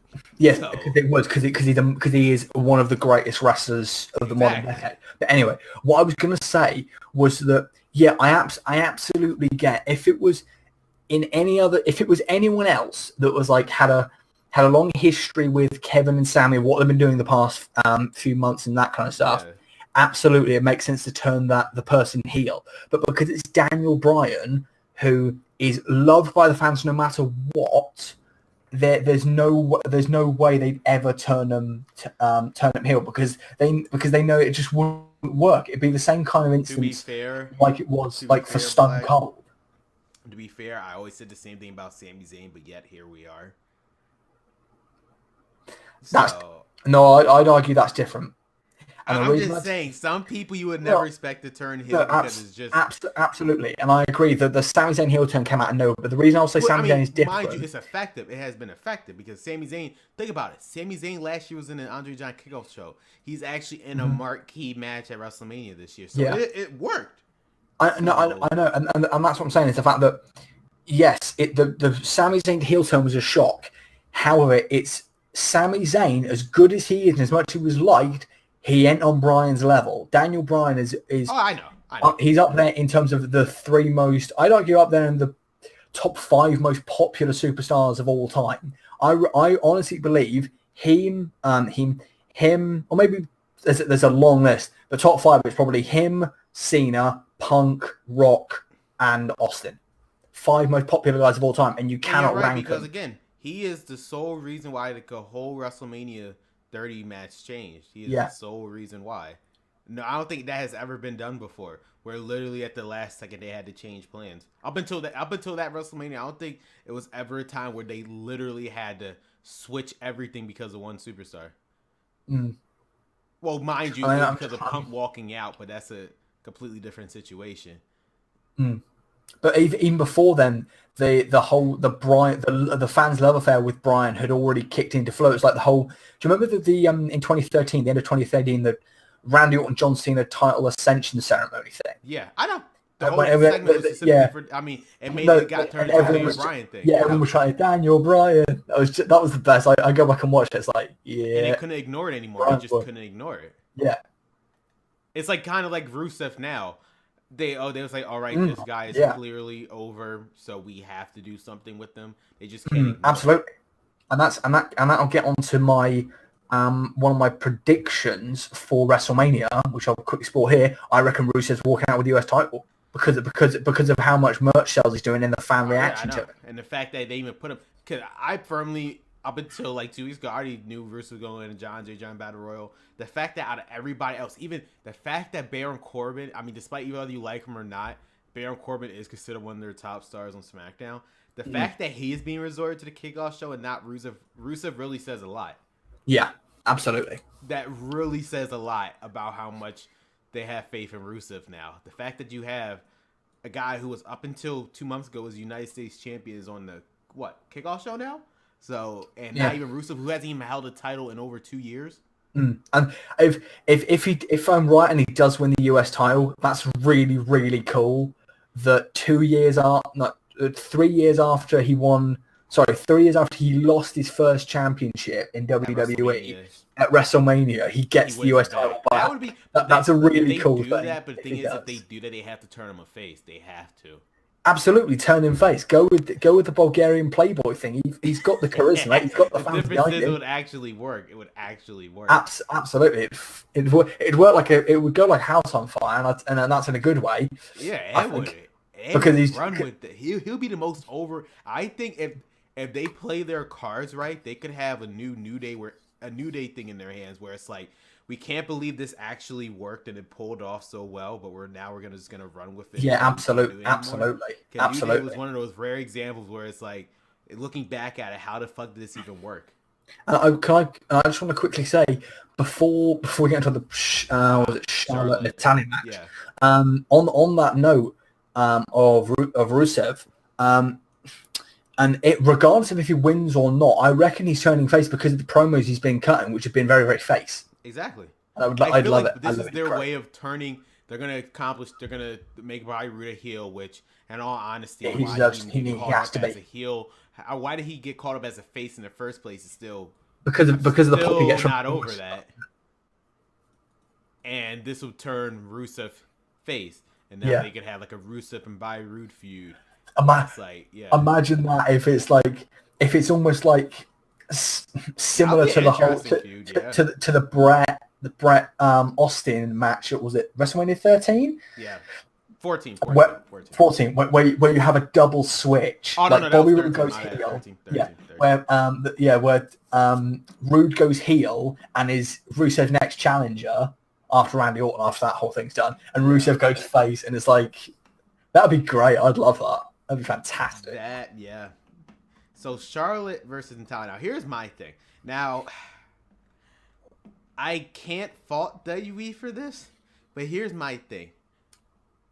Brock Lesnar, yes, I put him in this category because technically it's the same situation. None of the champions going into WrestleMania who had a Royal Rumble stipulation attached to them has lost a match yet. So, for example, it didn't have any repercussions for it. So, for example, Styles lost his match to Cena. What happened? He had to make Cena defend. Cena was a part of the match in the six-pack challenge at Fastlane. Brock Lesnar, he's an exception to the rule. Nothing happened. Alexa Bliss has yet to lose a match leading up to WrestleMania. Charlotte, on the other hand, they, for some reason, 2 weeks ago, made Natalya.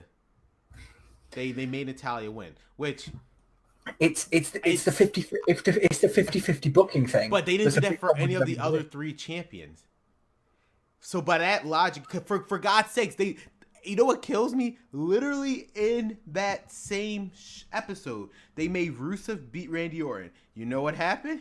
They made the match a fatal 4-way. So my whole thing is, if you're gonna do it for one person, why not do it for the other? Their only excuse that they did not use was the fact that Asuka was contractually obligated to have a singles match. They could have said that. They could have, but they didn't reference that. So my whole thing is, the fact that Natalya beat. I was going to say, are you saying so? Why is Natalya not added to the as a triple threat the match? Even if I know that will completely destroy everything, you have to. You have to stick to your guns.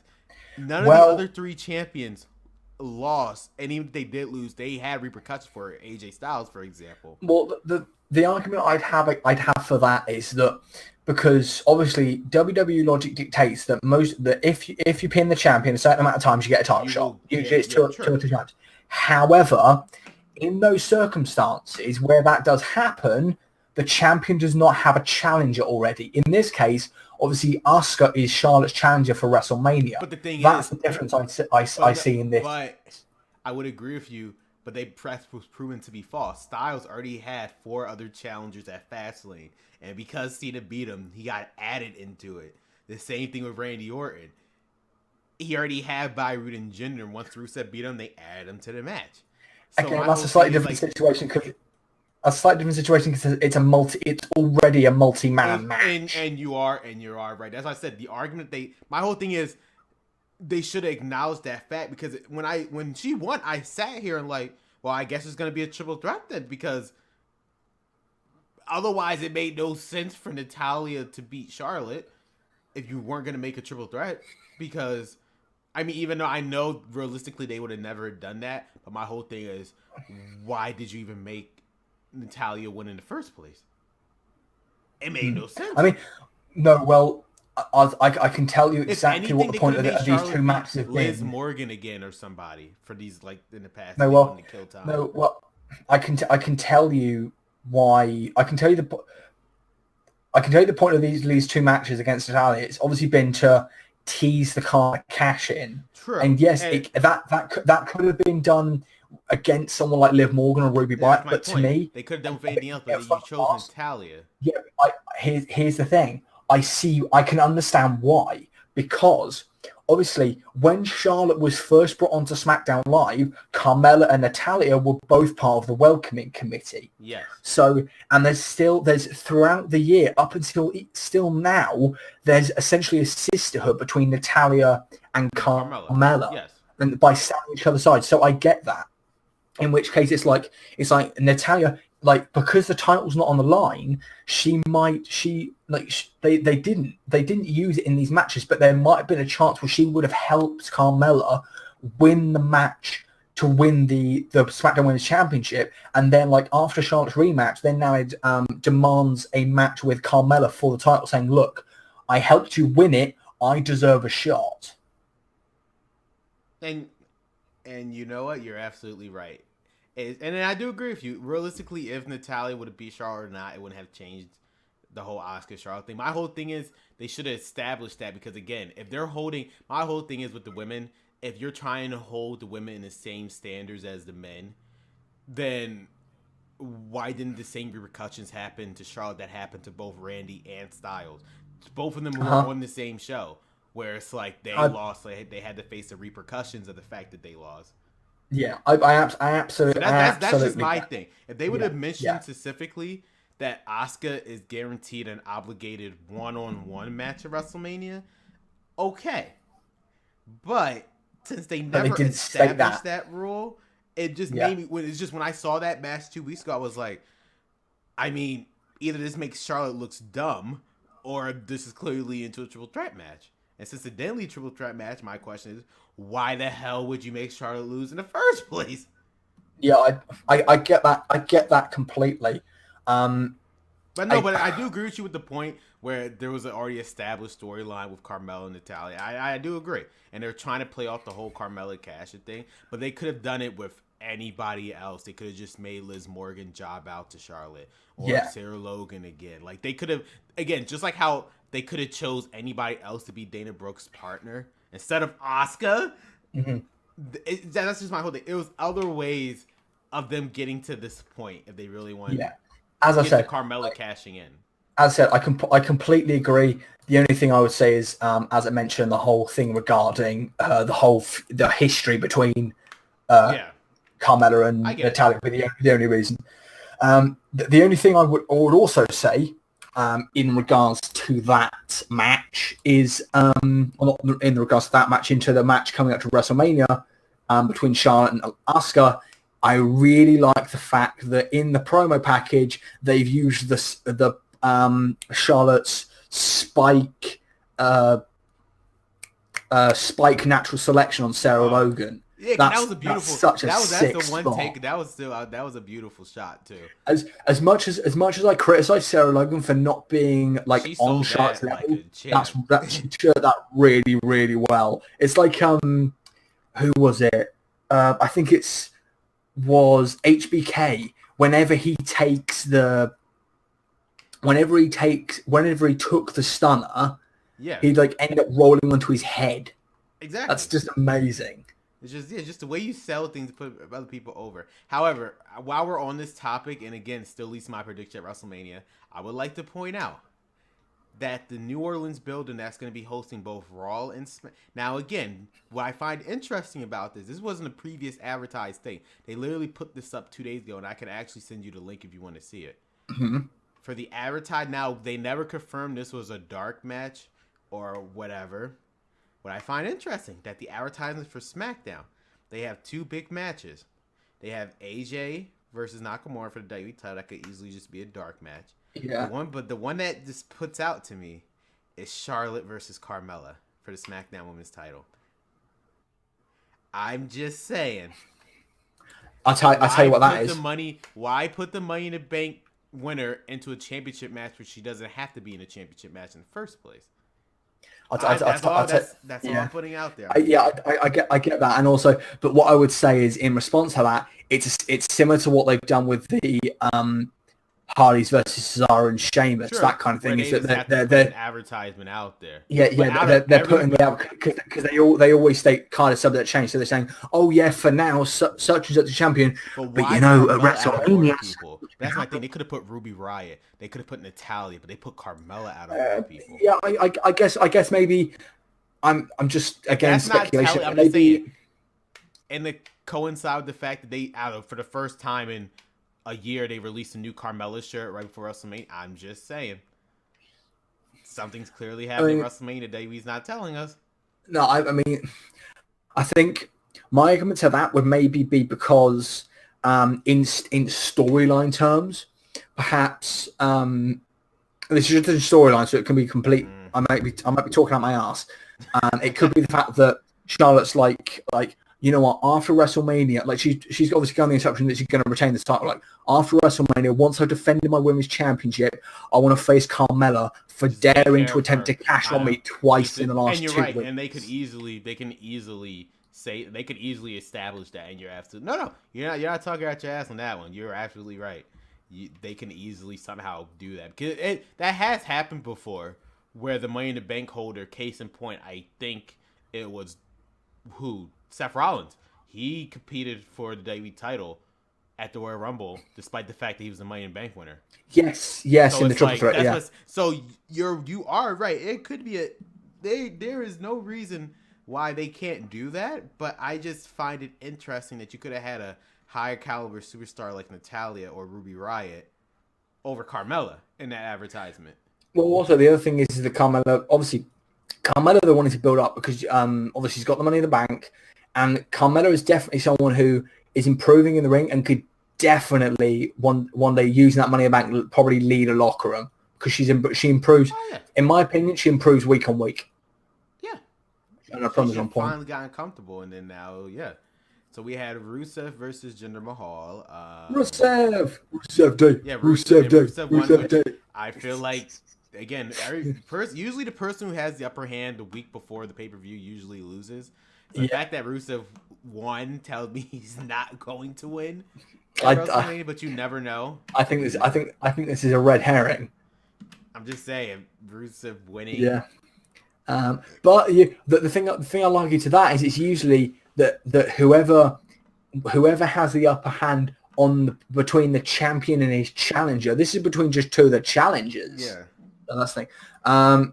Again, I'm going to be honest. This and the Baron Corbin Ziggler Mojo Rawley versus Cologne and the Primo Cologne versus Ziggler Ryder and Breezango. Where's Epico Cologne, by the way?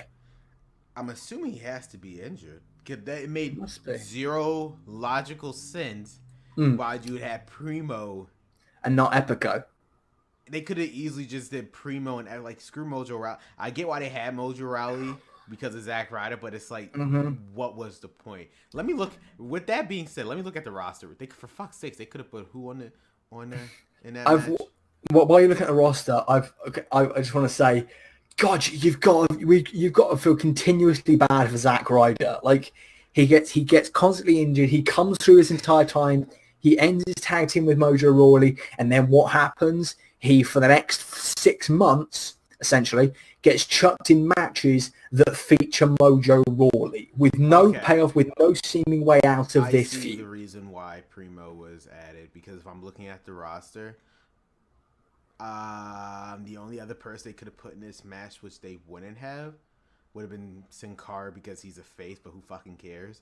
But besides that, the only person that they couldn't, but they could have, if they could, they couldn't, was Mike Kanellis, but he's with Maria. He's with Maria right now, taking care of the newborn child. So that's the only reason why I can see why Primo was put in that situation.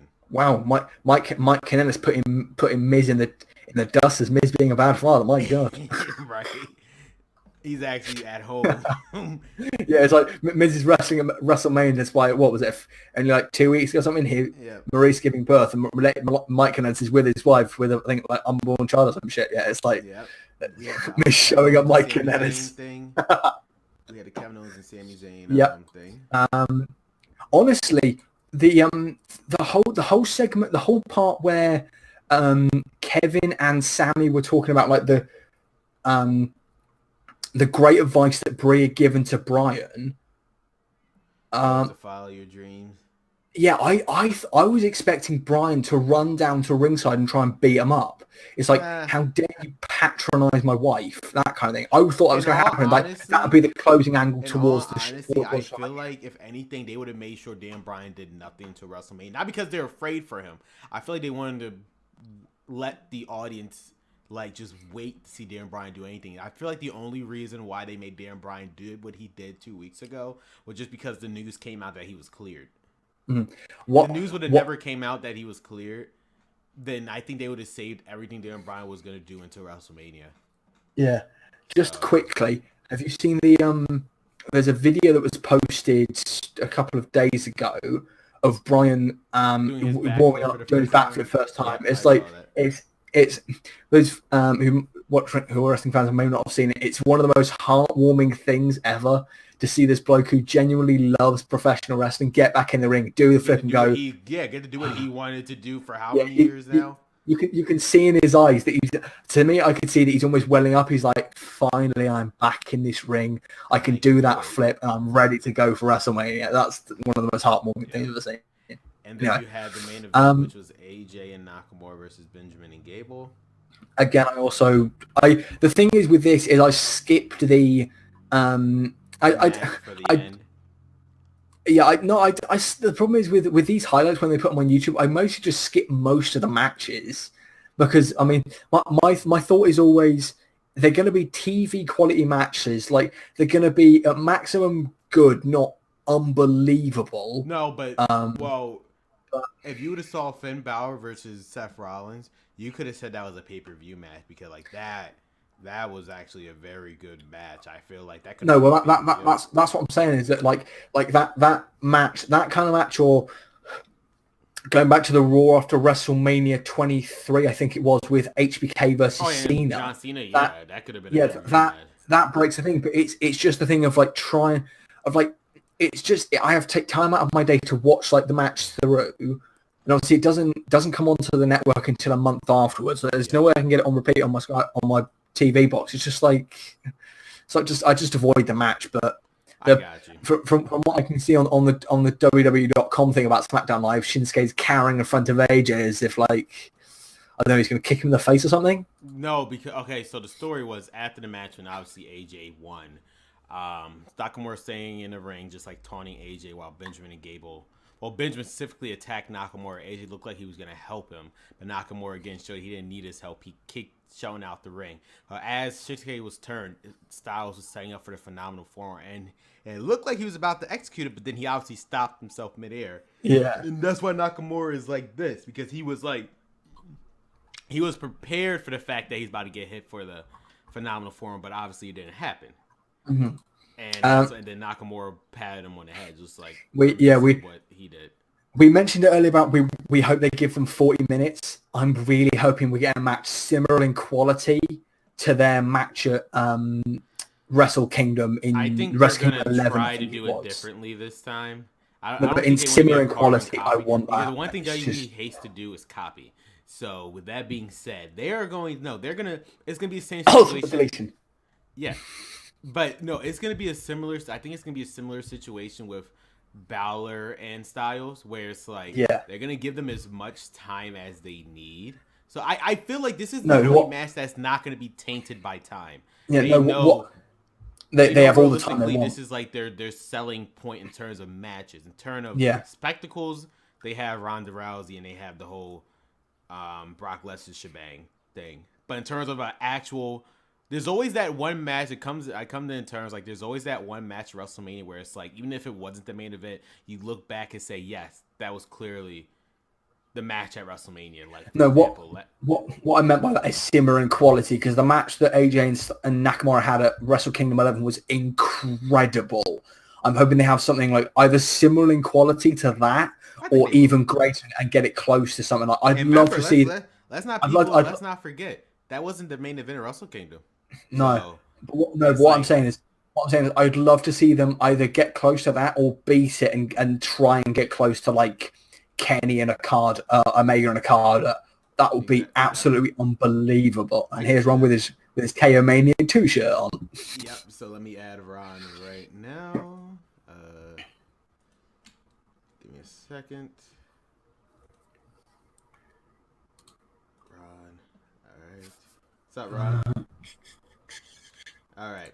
So to avoid, because I know, so we already just talked about SmackDown, 205 Live, NXT. They were good at always.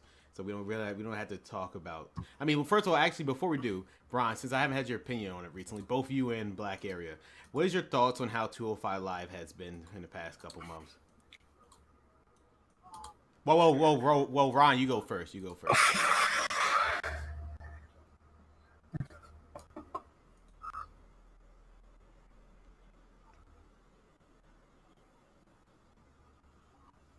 Because I usually doing something else on Tuesday nights. Not saying that 205 Live is not watchable. 205 Live is the best thing ever right now. You know, it's like it's now that Triple H is running things, he's pretty much just like, all right, this is what it's going to be. This is not going to be no complicated storyline. We don't have to worry about no goofiness. We don't have to worry about, any trains, especially with Z, stuff like that. They're really letting every wrestler they can, even the wrestlers who we don't see, because yes, 205 Live does get their jobbers or whatever. They're even letting them shine. They're letting everyone who they can't shine and everything. Like this is to me is another WWE show. It's pretty much. You got Raw, you have SmackDown. It's considered, I think that was Triple H's goal to establish as like a fourth. Yeah. It's the fourth show now. Yeah. I'm gonna have to do something I don't like doing. You might remember when we did. It was either the episode of this back in January, yes, or it might have been on one of my podcasts a while ago. I said that I think it's time to kill 205 Live. I'm annoyed. I'm gonna have to eat my words because. God damn it, Triple H! I mean, Triple H, you son of a bitch! I mean, you could have said that like 3 months ago. Live. You could have said that.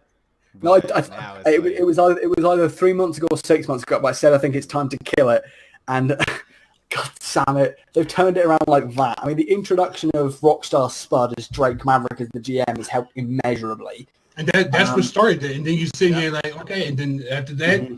It's been full force ahead. And I just want to say, if you want, I have this buttery garlic sauce. It'll taste good with your words. Oh, God. Yeah, no, I mean, in all honesty, if this doesn't show that the WWE can go on with just Triple H's vision, then I don't know what will. He managed to literally turn a dying show, which was pretty much on their last leg this year, and he just, within a month, just flip the switch on it. All I have left to say on 205 Live is incredible matches. I can't wait to see what Noam Dar does when he comes back because my boy is going to shine. If any of you had a chance, just personally for this episode, just look at Buddy Murphy and Kalisto. I would thought I'd never see this in my life, but Kalisto put on the match of his career with Buddy Murphy. You know what? That's another thing too. Kalisto has been the butt of the joke for a lot of... That's my point, but for the longest time. Seriously. Yeah, and it's like, where has this Kalisto been? This Kalisto reminds me of what he used to be back in Dragon Gate. Yeah. No, you're like, he's actually, like, he's there. I feel like the Cruiserweight, this 205 Live show, which is why I personally have no problem. I doubt this would happen. Like, someone like Roderick Strong, which they kind of hinted at, goes on the show. It doesn't matter. This is like... That's something else too. All the likes of Mark Andrews or Tyler Bate regularly appearing. It's because Triple H is now in control. He's now using like his NXT guys to push that show even further, and that then gets them more exposure on TV, which then is only going to help them in their career. Exactly. It's like, and he probably just giving them, hey, you want a little more TV exposure, a little more money? Come on here real quick. Yeah. I think what Triple H is doing, which Vince McMahon failed at doing, because and it's kind of sad, 205 Live represents what Vince McMahon been doing for years. He only focuses on one person at a time. Case in point, Enzo Amore. He sacrificed the credibility of the show just because Enzo Amore was the only drawing power. But look what Triple H is doing. For fuck's sake, they made Tony on this week's show. They made Tony Nese look like you should actually care about him. Because before Tony Nese came out for his match, they made Drake Maverick do like a prep talk with him. Yeah, and it made you actually care. I was going to ask. I was just looking at the page on WWE.com. Who is that Jonathan Pierce guy? An actual member of the Cruiserweight division, or is he just a local competitor guy they brought in? No, that was a local guy. 2 weeks ago when TJP fought that Kenneth Johnson guy, he was actually part of Cruiserweight. So like, Triple H is doing like he's bringing back people who was a part of Cruiserweight Classic just to like enhance the people that they already established. Which is like it's still a good thing regardless. But so the 205 Live. It's just if this doesn't show what Triple H is capable of doing, he makes you like believe the people that you thought were jokes are actually. For example, Drew Gulak. For fuck's sake. Probably one of the biggest heels on the roster now. Drew Gulak stays as what he is, what he's been doing. Yes. But now he's fierce. He's more fierce than he's actually believable as a wrestler. Before they took him as a joke. But. Yeah. Here's the thing. You said that people saw them as a joke. No, I'd say the core audience saw them as what they are, incredible wrestlers. It's Vince McMahon that saw them as a joke. Exactly. He was obviously focused on the likes of Braun Strowman. But you know what the thing is, though, about that? The thing about that is, even then, he was still the best one of the Zo Train. Oh, yeah, of course. Drew Gulak, yeah. And he was the only person that wasn't, like, from that era, besides Enzo and Kalisto, he was the only person that he didn't, like, who was exceptionally part of the Cruiserweight division that he didn't pull that actually had a character. Nobody else had a character. Yeah. and that was the issue. And the thing is, TJP, he had a character. He was just an annoying twat that had a video game entrance and was dabbing a lot. Yeah, but he wasn't part of the Zoe train. We're talking about the people. Yeah. We're talking about people who were like the Zoe train. He was the only person that was an established character. Noam Dar, I know he had Alicia Fox, but it's like again, they used someone who was part of the deserves more Raw roster, and they had to use them to push the other guy. Where Drew Gulak, they literally just thought of this shit and deserves more. Damn it! Yeah. That man once he comes, I'm pretty sure once he comes back from injury, they're gonna take him seriously, which is why I hope Neville now can see 205 Live is considered a butt of jokes anymore. It's not Vince at the head of it; it's Tripp. So, and I can trust Triple H because of NXT. Again, for fuck's sakes, Ron, for the whole year, and there's video proof of this. I always said every week the waste of space that is known as Kalisto's wrestling. So there you go. From up until this episode 5, I was like, wow, Kalisto's actually something. Exactly. Hang on, it's like, yeah. Did you not like his match with what was it? Alberto Del Rio in 2016? Because that, like the Royal Rumble, that was a really good match. The thing is, it was a good match, but the whole thing is with Kalisto. And then the 2 out of 3 falls match at Fastlane, that was a good match. No, I will admit, but that's my point. After that, what happened? He fought Ryback, which was whatever, and then he had and they just clearly just squashed him with Rusev. So it's like, he has his moments. Don't get me wrong. Like it's like sometimes, for example, that kickoff match with Apollo Crews and Kalisto, I will admit, it exceeded my expectations. It was already as low as it was. It did exceed my expectations, but they just treat him as a joke. Yeah, I've got a question for you both regarding 205 Live. Now, there's a lot of rumors and speculation, etc., going around that following WrestleMania, it's 205 Live Cruiserweight Tag Team titles, whatever they're going to be called, will be introduced. What are your 2 thoughts on those Cruiserweight Tag titles? Because I'm going to be honest, I've not really paid much attention to 205 Live. I've only ever watched it when Neville and Noam Dar were on it and Jack Gallagher because they're my favourites. But what do you think that a Cruiserweight Tag title will do for that show?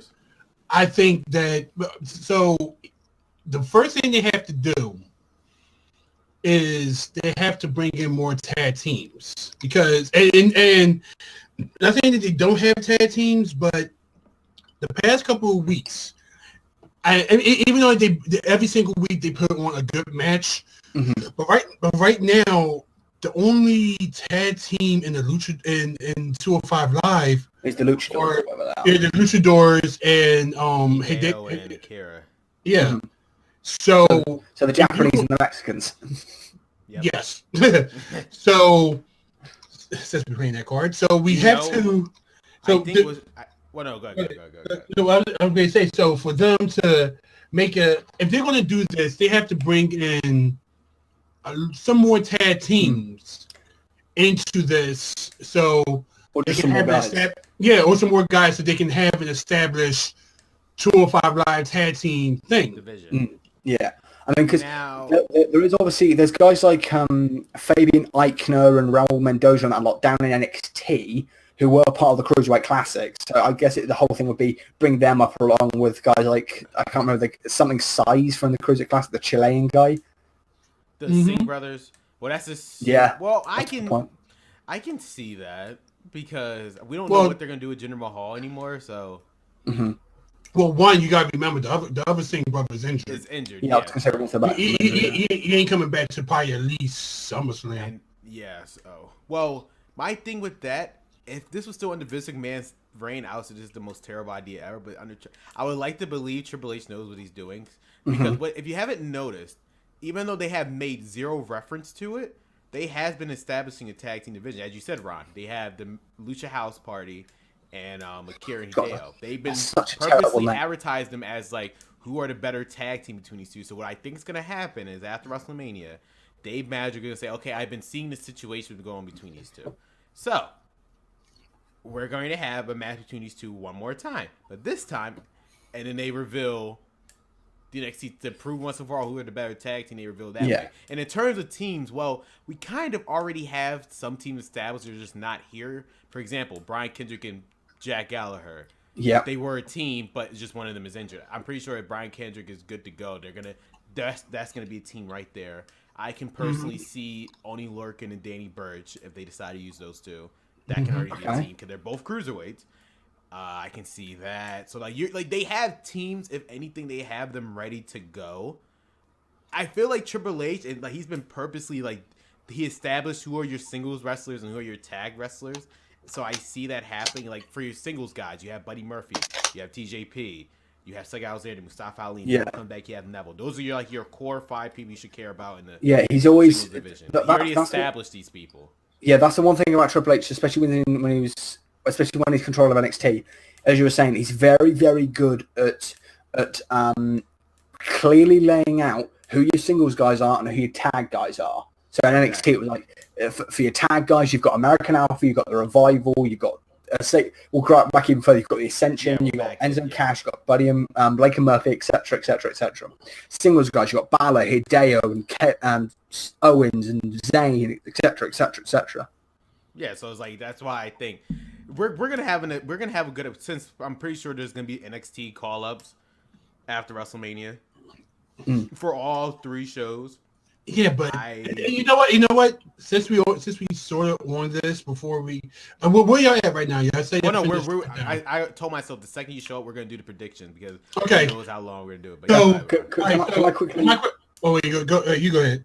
I was gonna say quickly, Ron, you can make your point if it's on 205 Live. So I was gonna say before we actually get onto the predictions, because we can do it both WrestleMania and TakeOver. Yeah.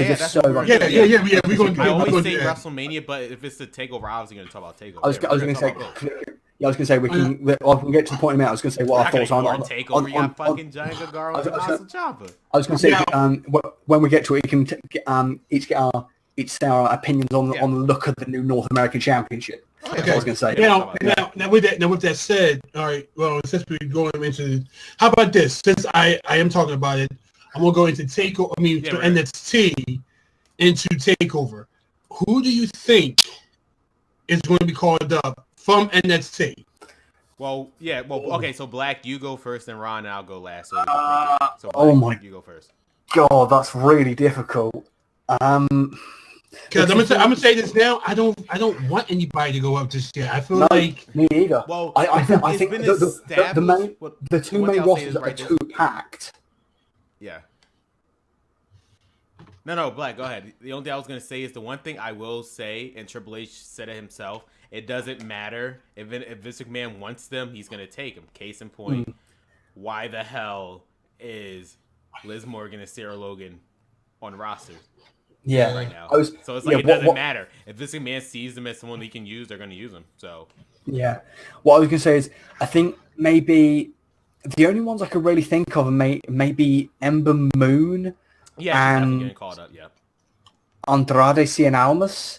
They're the only two. Like if they lose their titles, they're the only two I can really think of. Because Ron, I'm in the same mindset as you. I don't really think either roster needs any fresh blood because they're both so packed. Unless they start moving people back down to NXT to like freshen up their character or something like that, I can't see any other reason to bring up more people when you've got such a stacked roster. Exactly. But if I have to call up anyone, and I'm looking through the list now, okay, which is weird because for some reason they're giving me Karma. I'm like, what? but anyway. If there's anyone that I can see get called up for right now, I won't even think it'll be anyone big, like your NXT main eventers. I don't see CN going up yet, only because of the fact of, well, going to my prediction for Saturday, I would say rematch clause. That's all I'm going to say. Yeah, I get that. Okay, and I feel like that he's going to be there a couple months longer. Like if he's going to come up, it's not going to be. Yes, exactly. I think that I think it's Sanity's time. All of them. I will stop you right there. Something happened then. I believe Sanity is getting caught up, but specifically only Eric Young and Alexander Wolf. They're clearly high on Killian Dane. They're gonna make him a separate. They're gonna make him like a Braun Strowman thing, where it's like he was a part of a group, but he can do more on his own. Oh, okay. All right. So another person. The only reason why I say that is because it's still. I mean, again, it baffles the mind me why nobody has brung this up. They have established the fact that Eric Young is the leader of Sandy. Yet the only person that's been getting singles opportunities is Killian Dane. True, but at the same time, you know why? I think it has to do with the fact of Eric Young is not really young. Okay, Eric Young is like Eric Young is like in his late 30s. I think he's a Bobby Roode case. He's a Bobby Roode case where it's like they're all up there in age, but it's like he's 38. Yeah, I think. For some reason, I get the same feeling that he's also sort of a trainer there too. I think he's going to be going up as a team. I think what's going to happen because the thing, I feel like Nikki Cross and Killian Dane are getting held back. They're going to put up Alexander Wolf and Eric Young on the main roster as a team, as just Sanity between both of those two. They're going to establish Dane as a singles wrestler. So is Nikki Cross. The same thing they did with Enzo and Cass and Carmella, which in hindsight's 2020 was probably their greatest idea Triple H did, because look what has happened now. Mm-hmm. There's only one person who's on WrestleMania, and it's neither Enzo or Cass. That's the thing we've also got to bear in mind when we're actually talking about call-ups, because remember, there's a long list of people still yet to come back from injury. That's like as you mentioned, Cass. Which he is there that week. This weekend. Yeah, he is good to go. Cass is good. I've seen some him, pictures. Joe, R-Truth. They're all good to go. Matter of fact, Justin Wong, who is I don't know if you follow fighting games, but Justin Wong, he's one of the best known players in fighting games right now. He's also a wrestling fan. He's a John Cena fan. He actually has been taking pictures of things. He's down at WrestleMania Access, and one of the people that he met was Titus O'Neil and Big Cass. Oh, of course. Big Cass is what I was going to say is I'm just looking at the roster for NXT here. We were talking about call-ups, and especially in thought of 205 Live, potentially Leo Rush. I can see that. 205 Live, but at the same time, because you already have Ricochet. I don't think it because they already have Ricochet. It's not that. So it's like no, it's not that. That's not my reasoning.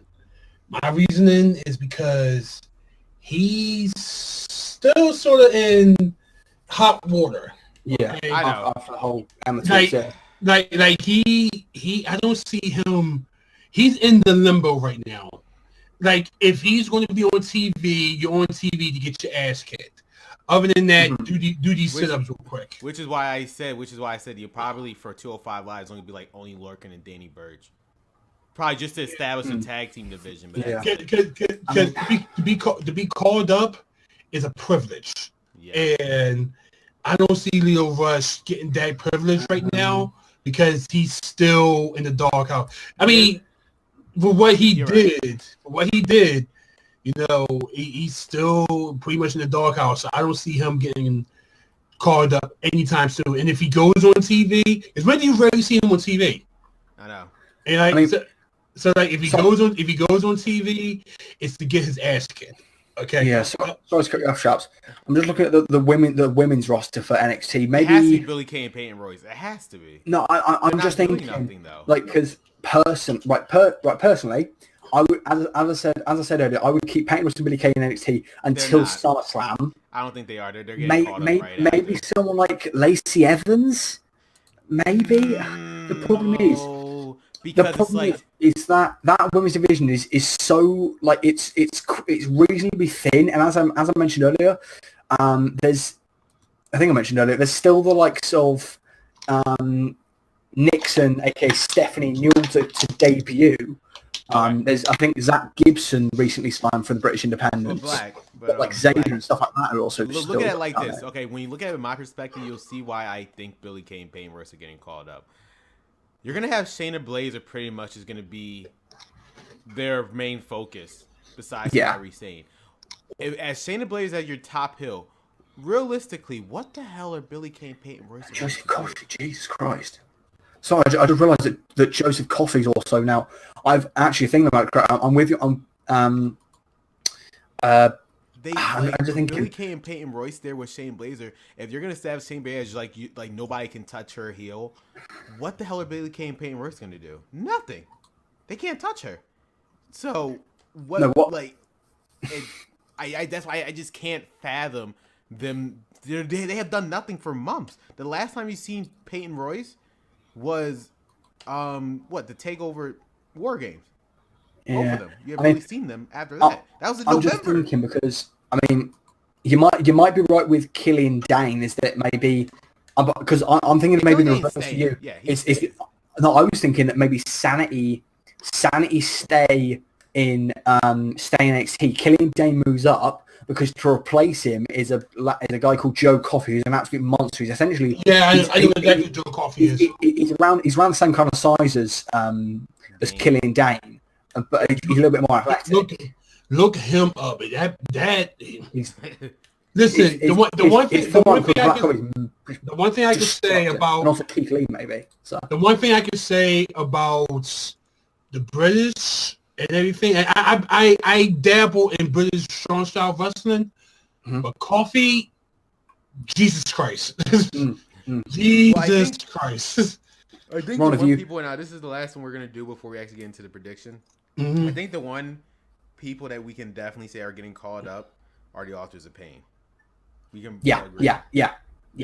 It's their time that they're finally coming up. They have to. About damn time. Wait, somebody was calling me from Facebook, and I'm like, wait, what? Hold on. No. I just said talk. Oh yeah. I'm saying the Authors of Pain because literally, if they're about to introduce War Machine, there's 0 point to having the Authors of Pain anymore. I keep forgetting that War Machine. Yeah, you're right. That's my point. That's why I said Author Pains have to go. They have to go.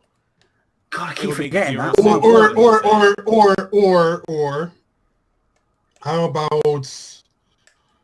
how about if they do a thing of War Machine versus AOP? I can see that as their going away match. I can see that. Yeah, they could go in the away match. They did the same thing with Balor and Nakamura, where it's like Balor was going up clearly, but they had one more match with. Personally, I'm the I think AOP are going up after the match on Saturday because they've been in NXT for such a long time. I think personally, I'd still send them up with Paul Ellering because their promos are still pretty dodgy. You know, I personally think. I can put them on. This is my opinion. I think they're going to somehow be established with The Miz for some reason. As their new bodyguard. Miz Taraz are useless. Yeah, he's going to say the Miz Taraz are fucking useless. And they have 2 better bodyguards, which is the Authors of Pain. Wait, I've just had a thought. You mentioned earlier about the club of Balor, Gallows, and Anderson. Yeah. What if the Miz is like, I want my rematch, brings up the Author of Pain to be his muscle, and then like Finn points out that he's got Gallows and Anderson. Well, that could be something. That's what I said. I can see that. Destroy Gallows and Anderson to show they are monsters. Because like if they don't need Part Ellering anymore, the Miz could just pretty much be their mouthpiece. That's a really good point. The Miz could just be their mouthpiece as well as do whatever the hell he wants. Yeah, but what are we gonna do with Aragorn? Just leave them a War Machine? Maybe. You know what? If the Authors of Pain lose, I can see Ellering turning on them saying, "Screw it, you guys aren't worth it anymore." Yeah, I can see. You never know. This chapter is closed. Yep, I can see that. I can literally see that. But wait. So here's how we're gonna do this, guys. Since there's 3 of us, I'm going to name the match. Black, you can go first. Or Ryan, you go next, and I will go last. So I'm assuming this is gonna be the order based on importance. I'm assuming this is how it's gonna go. Okay. The Undisputed Era versus Author of Pain versus Roger Strong and Pete Dunne. Black, you go first. Undisputed Era to retain, because that then leads to Adam Cole not winning the ladder match. All right, Ron, you go. He just threw me for a loop because I was going to say Roger Strong and Pete Dunne, but I kind of forgot about the stipulation now that Adam Cole is wrestling for Kyle O'Reilly. Yeah, he's in 2 matches. I'll you know what? I'm gonna stick to my guns. I'm gonna say Roger Strong and Pete Dunne. Only because of the fact of I feel like that Adam Cole might win, which might prove my point. I think 1 or 2 things might happen in the ladder match. Let me get to that. Okay. Right. And Ron, I do agree with you. I feel like because of situation purposes, I do feel like Adam Cole was going to win a North America title regardless, but because Bobby Fish is injured, they just had to put him in this match. So because of that, Roderick Strong, so much so that they changed the whole bracket, so which is why I believe Roderick Strong and Pete Dunne are going to win, because obviously the Artists of Pain are leaving, and I feel like they wanted Adam Cole to win the North America title, so I think Roderick Strong and Pete Dunne are winning. Okay. I can see that. What match are we going for next? I'm assuming it's hard to say which one will be next. I'll say Ember Moon versus Shayna Baszler. I was going to say, are you saying that Baszler Ember Moon will then give Adam Cole a little bit of a rest and then he'll go into the ladder match? No way. Or they can make it be like Seth Rollins. Fuck it, back to back. No, I think I'm with the original thought that they'll go right. So Cole can have a rest before the ladder match, so he can just catch his breath. And you know what? I can see them not doing that just to show how incredible person Cole is. Yeah. You know what? Scratch that. The next match we're going after is the 6-person ladder match, solely because I feel like they're going to play in the storyline. Adam Cole is so tired. He's just out for most of the match just for him to sneak in and steal it. I can see that. So I can actually see that. But go ahead. So that's the next match, 6-man ladder match. Go ahead. I'm going to go with Velveteen Dream because he's been built up so much, and Velveteen Dream is like, he's the dark horse of this ladder match. And because he had a new T-shirt released recently, as we talked about earlier, it's the kind of thing where if you get a new T-shirt released, you're going to do something. Yeah, I know. Yeah. I'm going to go with Velveteen Dream to win the North American Championship. Okay, go ahead. I have 3 choices. My opinion, I say Adam Cole, only because I've said this before, and I feel like it's kind of unfair that Adam Cole being the leader of the Undisputed Era is the only one in the Undisputed Era without a belt. True. Okay. So. I feel like that's not fair. Like, you being the leader of something, you should have a belt too. And he hasn't really gone for the NXT title, at least only but one time, I think. But other than that, that was a live event. That was a live event. It wasn't a televised thing. But yet your teammates have the belt, and I feel like it's not fair and everything. So I feel like he might win, or I say one of the 2 new guys, either Ricochet or EC3. Because they have been building those 2 up so hard in the past couple of weeks, okay? And they haven't even everybody knows how EC3 is and everything like that. Yeah. Everybody knows how but he hasn't wrestled in this current NXT thing. He and same thing with Ricochet. Everyone knows Ricochet how he wrestles. People who've seen him in the live shows know how Ricochet wrestles. This is his first televised NXT show, and he's going to go off. He is legit going to go off. I feel like one of those 3 is going to win. Okay. Again, I'm only basing this solely because I feel like what they're going to establish is the one with the main championship is going to be a face, so the North American Championship has to be a heel. And with that being said, I have to go with Adam Cole. I can see EC3 winning it, but I have to be Adam Cole. Can I quickly make a point about something, Ron, you said a minute ago that you said it's kind of unfair that Adam Cole doesn't have a belt. I was going to say that would then be my lead in for the main event. Because in that skip forward quickly, I'm going for Aleister Black to win that match, and then and then he holds it until Takeover Brooklyn 4, I think it is, and then Adam Cole beats him, and then Undisputed Era hold all of the belts. Yeah, I see. That was the original plan. I see that too, but when you say like that, I feel like this. The North American title is pretty much NXT's mid-card title. Yeah. So with that, alongside the UK. Yeah. Well, I think the UK is going away into doing something else now, which is why I think they're gonna give Roderick Strong. Because think about it, if Roderick Strong and Pete Dunne win, what purpose does the UK title have now since Roderick Strong is holding an NXT branded title? Because let's not forget, the title is called the WWE UK title, not NXT UK title.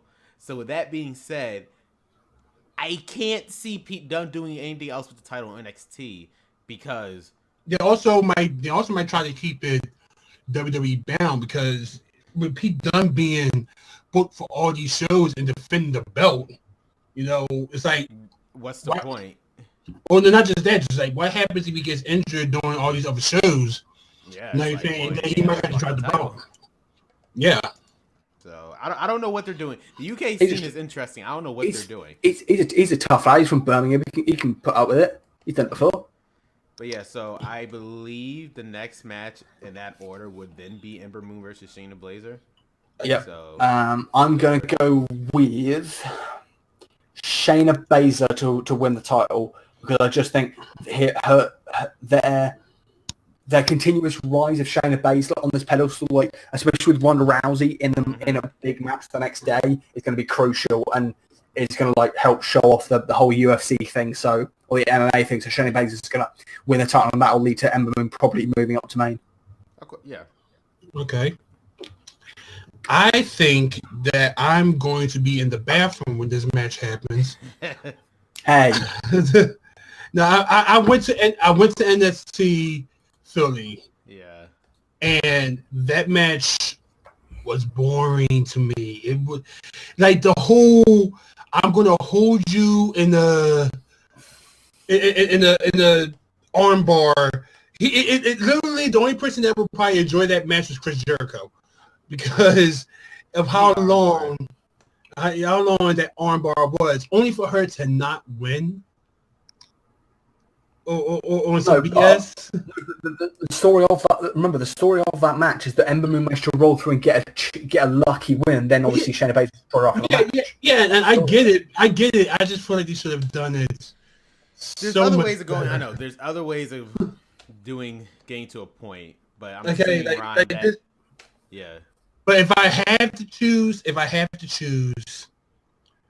I feel like that they're going to, as much as I hate to say this, because we were talking about this before, Justin, I want to give this say to Ember Moon, because I don't think that she's ready to hold the belt just yet. I don't think they're going to give it to her just yet. And I feel like that someone else is going to beat Ember Moon to be the champion. I just don't feel like that she's ready yet, in my opinion. The other girl, I can't think of her name. That's how much I care. I don't think. Shayna Bloody Bear. I'm gonna say is because and this is pretty much gonna lead into my point of WrestleMania, how I think it's gonna go, because, and I think WWE, even Triple H himself has realized what happened. Ember Moon's dropping the title because Ember Moon is a victim of circumstance. Case in point, Asuka. You know how long, for a whole year, they tried to build Ember Moon as the person to beat Asuka, and she didn't do it. And when Asuka was finally got time, regardless of the situation, even though she was injured at that time, they called her up. When Ember Moon won the title, who gave her that title? Asuka. Yes. So basically, hey, you won. You couldn't beat me, but you won. But so it's like my whole thing with Ember Moon. I'm not. Congratulations, you finally got it. Yeah, Ember Moon is a case in point where it's like you kind of buried her to the point where when she actually won the title meant nothing because she didn't beat the person that buried her in the first place. So I feel like Ember Moon is like experiment failed with that. So with that being said, they have to take the belt off her and put it on someone who is unaffected by Asuka, which is the only person is Shayna Baszler. She's the only person that has been affected. I mean, Kairi's same, but this is a face versus heel situation. So they have to give it to Shayna Baszler. I just got to quickly say, sorry for interrupting you, mate. It's a bit of a stretch to say that Ember Moon was buried by Asuka. They had competitive matches. And I point this out to Ron. Ron, what were the crowd reactions? Remember, mind you, this is an NXT core audience. What were the reactions to Ember Moon? Booed.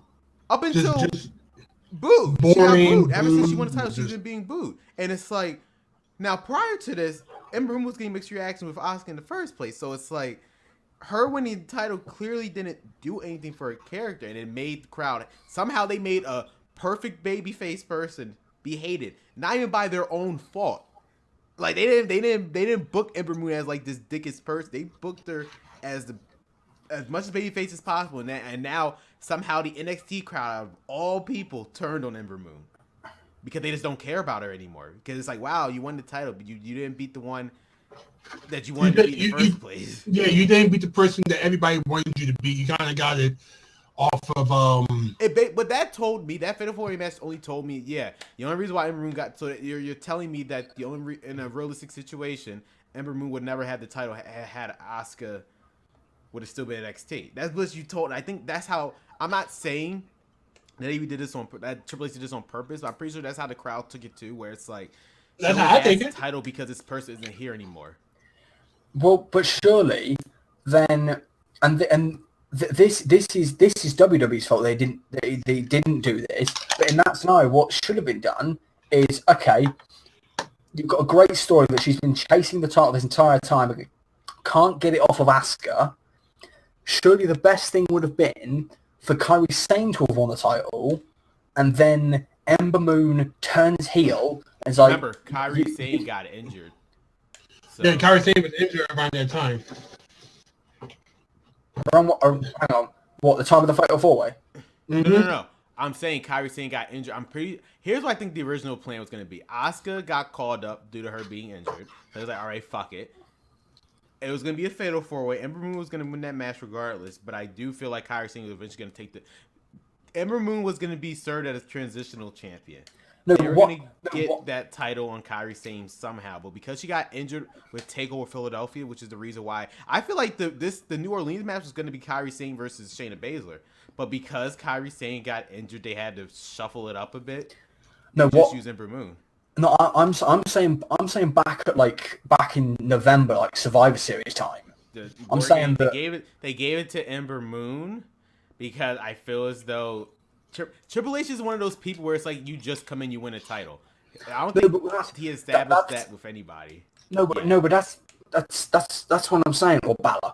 That's what I'm saying is that it should have been a case of Kairi Sane wins the NXT Women's Championship, then Ember turns heel because she's like, you've got to be kidding me. I spent the last year battling with Asuka for this title, and that's what I did originally say, Ron. Did I not say that? I did originally say that, but.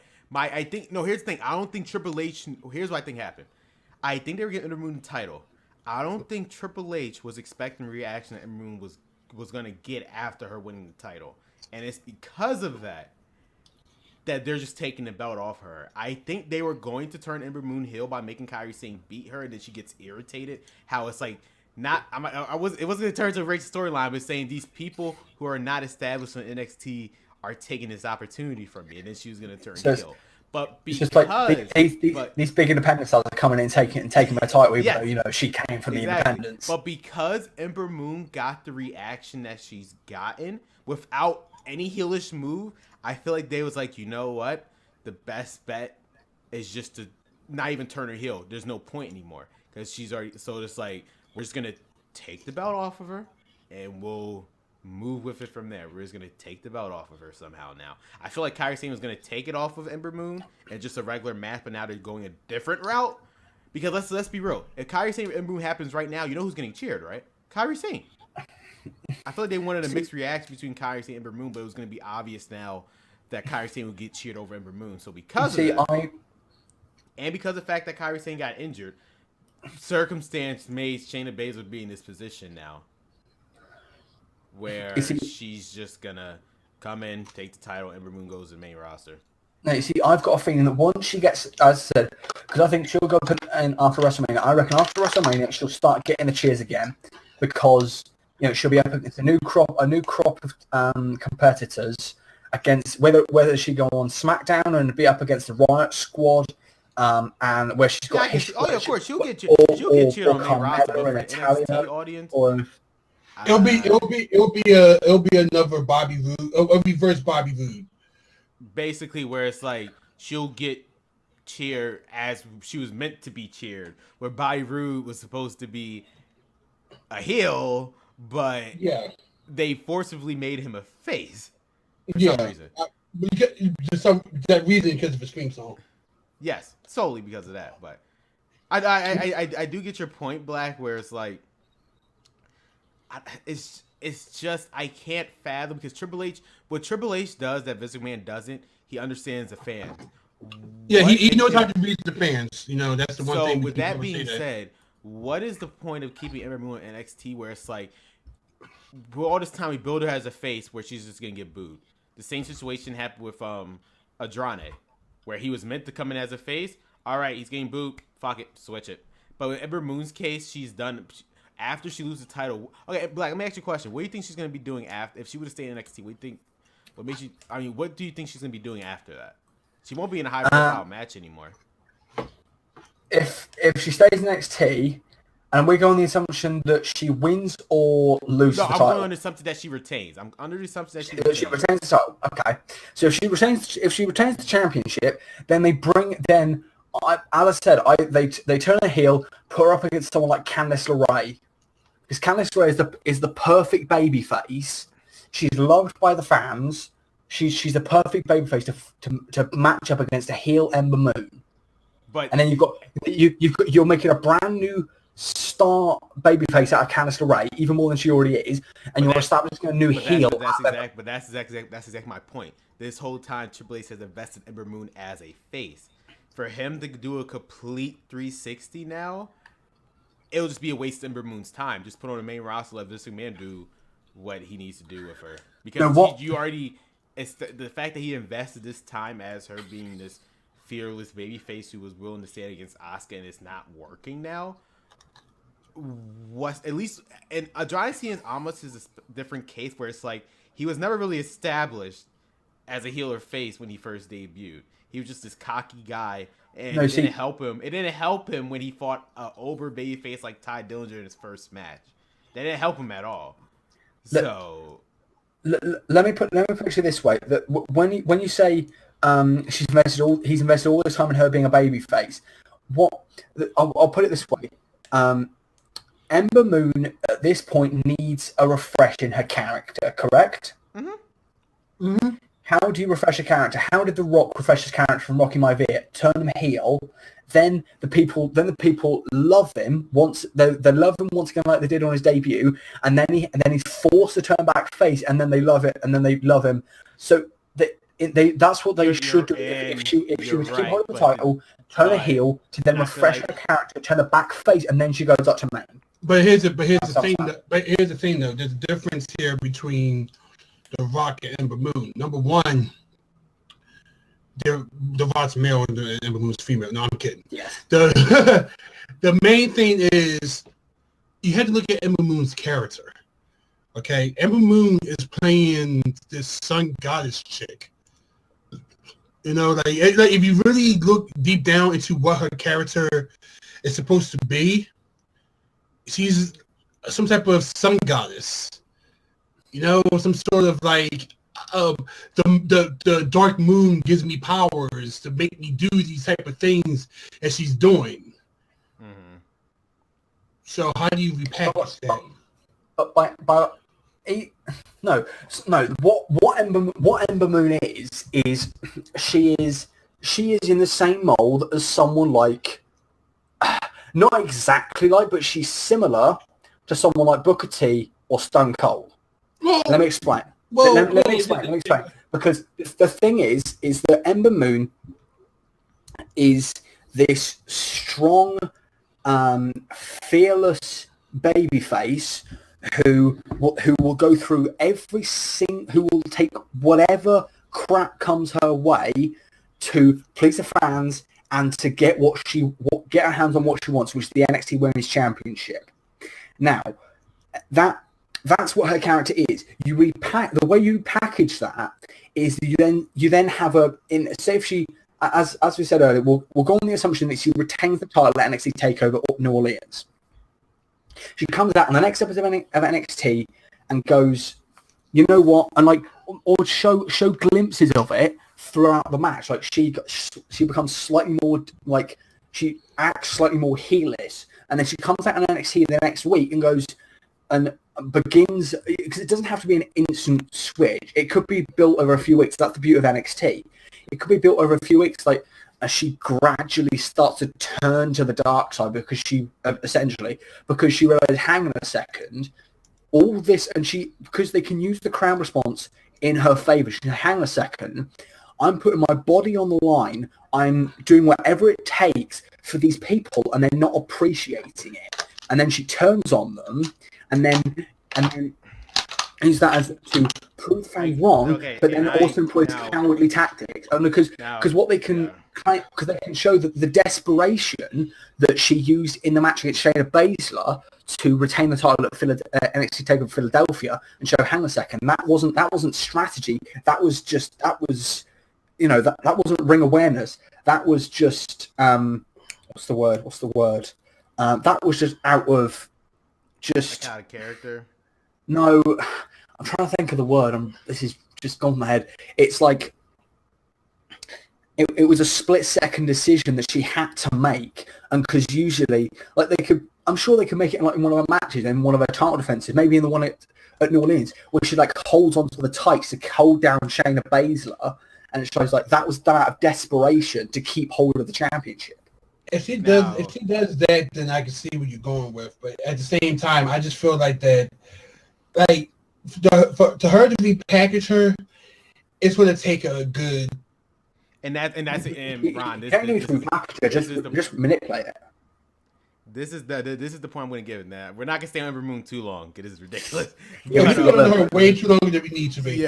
Yeah. Now here's the thing I won't say about this. Now, Black, I would agree with you, but let's look at the situation in. There's two reasons why I don't think that's going to happen. One, your plan would work, but look at the opponent she's facing, Shayna Baszler. First of all, do you think Shayna Baszler gives a fuck what the fans would like? This would work if she was facing someone like Kairi. This is why I worked with Asuka somewhat. If she was facing someone like Kairi Sane, where it's Kairi Sane is not only a good guy, but also a great wrestler who the fans get behind, and Moon would get irritated by that. And it's then she could do that, whatever you were getting point to, where it's she had to do something where it makes sure she definitely wins. I would agree with you. But since Shayna Baszler is not Kairi Sane, this will only make either Shayna Baszler look ridiculous, because it's you just let this person I see what you're about to say. I see what you're about to say. Why would you waste this type of storyline on someone on a heel that it won't do anything for the heel? This is gonna make Shayna, if anything, this is gonna make Shayna Baszler look like an idiot, because you had her at Philadelphia. Why? How did you let this happen? No, now? Because this is what you do, and this is what I was trying to get across. I probably put it across poorly. Is that again? She does the same kind of roll-up thing, holding the tights at TakeOver New Orleans, and that because obviously in this whole build-up, it's shown that Shayna Baszler is an unstoppable monster. She destroyed Ember Moon's arm after the match at TakeOver Philadelphia, as that shows that you can either show either face expressions in during the match or anything like that would help get this point across, that she could see it, you can see in her eyes that she knew that she had to use some underhanded tactics to get past this monster that is Shayna Baszler. Mm-hmm. Now, and now I'm about to, with my other point I'm about to give it, I do agree with you, but yeah, I did like your comparison with The Rock, where it's it wasn't working, they turned the face. The big key difference between The Rock and Ember Moon, NXT is developmental. The sole purpose, whether people like it or not, of NXT and it's been established clearly. It's just to get them ready for the main roster. Now, with that being said, the amount of time Ember Moon has been invested in with Triple H and get her ready for the main roster, it will be a complete waste of time on Triple H's part just to change her character where you don't know what kind of reaction she's going to get with the main roster. Now, case in point, remember you said something like they could be building somebody like Lacey Evans. Triple H could be focusing on somebody like Lacey Evans right now to build up, but instead he has to now do a complete 180 on Ember Moon just to have a character that the crowd can either get behind or not get behind definitively. He could have been putting this time with somebody else like Nikki Cross, Lacey Evans, Dakota Kai, all these other people that clearly can be doing something in NXT. Whether you already have people like Billy Kay and Peyton Royce who I know are going to get called up, Nikki Cross who possibly could get called up, but not someone like Ember Moon where it's like, we better just keep her as she is before the crowd just completely boos her and just let her go on the main roster and see how it works there, rather than do a complete 180 and now say for some reason she's a heel, but now the crowd cheers her. What was the point? We literally just wasted all this time to just turn her while now the crowd can get behind her. Well, I'm not saying the crowd would do that, but I'm just saying it'll be, for the purpose of NXT be developmental territory, it'll be a complete waste of time for Triple H to boast almost 3 years at this point. 3 years on Ember Moon. Just to make them the character they wanted to make her in the first place, which is clearly not happening, so they have to move on to the next person. No, well, before we move on to before we move on to the Gargano Ciampa match, before we move on to that, here's what I'll argue. Here's what I'll argue. You say Triple H will have wasted 3 years on Emma Boone trying to build her up as this face character, then turn a heel. Okay, with that in mind, would you say Triple H's time was wasted with the entire time she was down there, Carmella being a face, and then she comes up to the main roster, has one match at SummerSlam, and then turns heel? Or Alexa Bliss, she spends like a year and a half as a face. Was that time wasted, and then she turns to be a heel and has been a great heel ever since? The difference between that one is that it was proven that, yes, Triple H purposely let Carmella, but look what happened. That's my point. This is literally my point. Triple H purposely made Carmella stay back and not be with Enzo and Cass just so they could establish her as a singles wrestler and was clearly meant to be a face. Look what happened with the main roster. Literally, not even another thing, a heel. So it doesn't even matter. Is she better as a heel or a face? Personally, she'll be better as a face, which is why they have to put her on the main roster now. Because if you try to establish her as a heel, it won't work. Carmella. No sense. Is Carmella better as a face? She's better. Yeah, but that's my whole point. He wasted the time with Carmella to establish her as a face just for Triple H to turn, just for Vince McMahon to turn her as a heel, which is working. Don't get me wrong. But you see, that time could have went perfect. Case in point, Billy Kay and Peyton Royce. What are those two currently doing right now? Nothing. Because they're trying to fix whatever they did wrong with Ember Moon, that they're not doing anything with people like Lacey Evans, who's sitting inside behind Nikki Cross, that's not doing anything. It's focusing on the people that they know they want, they know the direction they want to put them in, instead of trying to fix whatever they did wrong with Ember Moon. That's all I'm saying. You see, I would disagree that that Peyton Royce and Billy Kay are down there doing nothing, and this is the whole thing I've said a couple of times, and why I think they still shouldn't need to be down next year for a little bit, because of this simple fact: they're okay, but they're not at the level they will need to be in the ring to compete on the main roster. That is the thing. And okay, Liz Morgan is okay. Mandy Rose is okay. But look where we are. No. I'm not saying that they should be up on the main roster. They should have stayed down in NXT. I've said that already. Dana Brooks should still be in NXT. The fact is that Ember Moon is someone who, the whole point of developmental is to develop them as a professional wrestler, whether it be their on-mic stuff or their character work or their in-ring or their microphone, I should say. Oh, well, let me say this real quick. Going back to Carmella, I gotta remember Carmella was meant just to be a valet before they ended up making it to her. like before they ended up making her to a full-time wrestler. Like they were training her as a wrestler, but I don't actually think that they actually had her coined as a full-time wrestler at the moment. She was coined to be the valet for Enzo and Cass until Triple H was like, look, I'm bringing up Enzo and Cass, but you're staying here because I want to work with you a little more. No, sorry to interrupt you, Ron. I would disagree about that because she was wrestling before Enzo and Cass were brought up to the main roster. She was she was, but at the same time, it's like what she was doing right there, when she was with Enzo and Cass, you barely see her do any sort of wrestling. She was more of the mouthpiece, even though they didn't need a mouthpiece, and she was the valet. Not saying that she didn't wrestle, not saying that she can't wrestle, but at the idea of the time, she was just the valet for Enzo and Cass. And when they need her to do something, then she'll do it. And she mainly did it on live shows, not on TV. When Enzo and Cass got called up and she stayed down, that's when Triple H was like, I want to work with you a little more. Pretty much saying, I want to get you back into your wrestling role and not just your valet role. Mm-hmm. And stuff like that. Because she's still trained and everything. It's just the fact of like, well, all this time you've been doing valet for these two. I want to get you back into actual wrestling. So there's that. The other thing that I wanted to say, I just want to get off of Ember Moon so bad, but I just want to. Yeah. But I just want to. We spent the last 20 minutes just talking about Ember Moon as a character.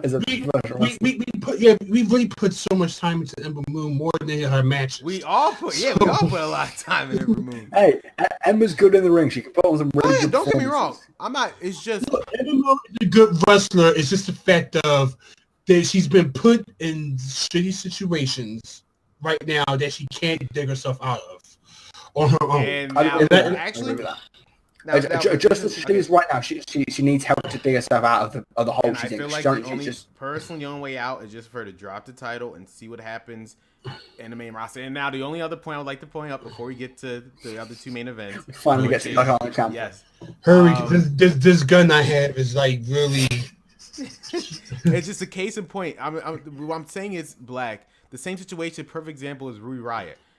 For her tenure in NXT, she's been established as a face. The second she comes up to main event heel. Survivor Series heel. So my point is, I feel like Triple H, for her to put another 3 or 6 months in Ember Moon would mean absolutely nothing if she comes in on her main roster as complete opposite of what Triple H just did. I'm just saying personally that would make no sense for Triple H to even put any more time to Ember Moon, which he already has and is clearly not working. But with that being said, now the thing is, I don't know which one of these. It could be argued any of these two could be the actual main event. It's no. Gargano champ will be the semi-main event, and then because it's for the championship. Because remember, the majority of the time, I don't think she's going to be the semi-main event. Match. I don't think so. I sort of think that they're going because Garo and Tommaso is going to be in the main event. Yeah, I think so, man. Because the only reason why I say that this is a humongous match. Don't get me wrong about that. It's like it was with Shinsuke Sami, a massive high profile match. But it's because it has a special stipulation. It's going to be harder on the card than that. It's not even because of stipulation. Here's my thing. If you notice, the takeovers, the main events, and yes, for the most part, has been the NXT title. It's the most important match. Look what they did for takeover. What was it? For fuck's sake, what was that takeover? War Games was the War Games match. Oh yeah, War Game, because the special match, because it was War Games, that became the main event. Remember, takeovers, for God's sakes, takeover Orlando last year.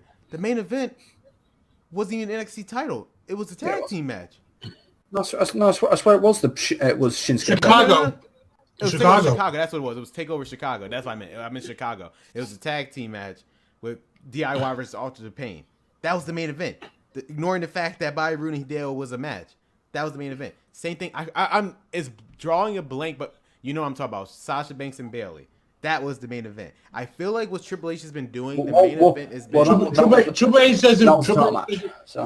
Triple H doesn't mind... I don't think Triple H doesn't mind... not being the main event. If the story is there, I think Triple H's philosophy is if the story's there, it's going to be the main case in point. No, I absolutely agree. However, the thing I will say is because what we've got to remember is that there's going to be one. I guarantee there's going to be one NXT pay-per-view that's not at the same time as a Big Four pay-per-view.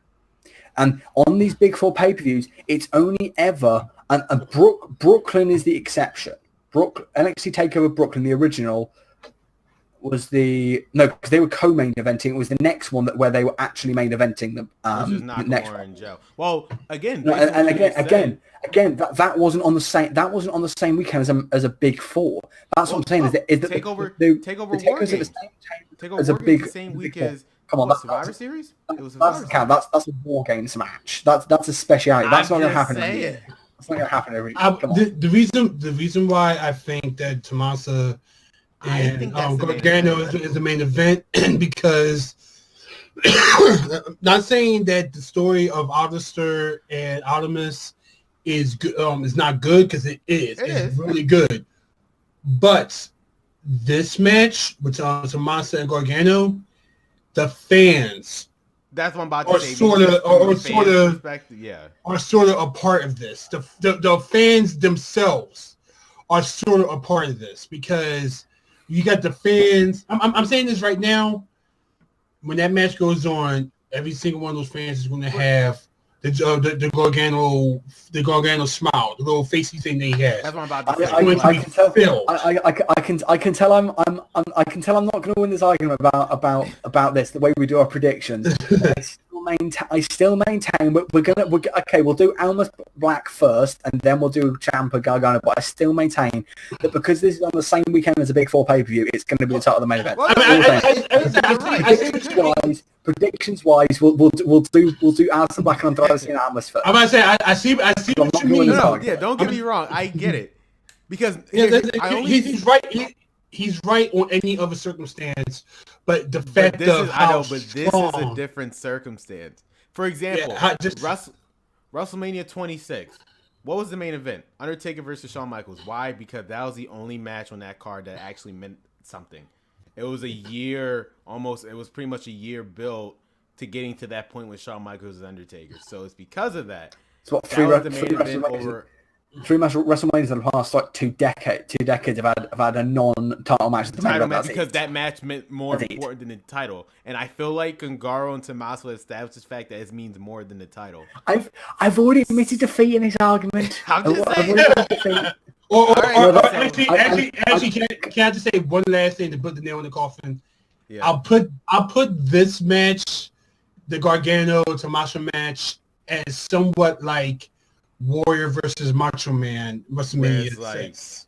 Okay, and if you remember Ultimate Warrior's tights, okay, and this one is one of my favorite. I'm an Ultimate Warrior fan, and it's one of my favorite matches by the Warrior.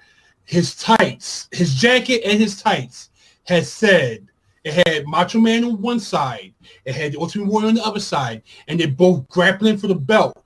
But it said it means much more than this. And that's how I'm putting it on this match. Yeah, but Warrior was an asshole. So. Oh yeah, no. The character. He likes the character. Ron likes the character. I like the character of the Ultimate Warrior. The man is a dick, but the character and everything I like. And like I'm saying, the whole sentimental factor is this is not about a championship. This is a war. This is an all-out war here, and that's how I'm looking at this. It's not for the title. It's not for just bragging rights. It's I'm going to kick your ass one way or the other. If I lose, I'm going to still kick your ass. If I win, it's because I kick your ass. I know. That's how Gargano's going into this match. Anyway, let's get into prediction for Alan versus Black. You go first.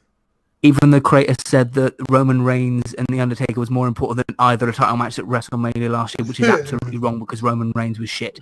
Anyway, well, to be fair, would you rather have seen Brock versus Goldberg as main event? I'm just saying. Yes. It would have got people home faster. True, but I'm just saying. Anyway, So the title match, Andrade Cien Almas with Zelina Vega versus Aleister Black. Aleister Black walked out as NXT champion. There is no argument to that because Aleister Black is the future of NXT, and then he will go on to face Adam Cole. Adam Cole will win the title because he and Undisputed Era will rule the world until British Strong Style come in and kick their asses.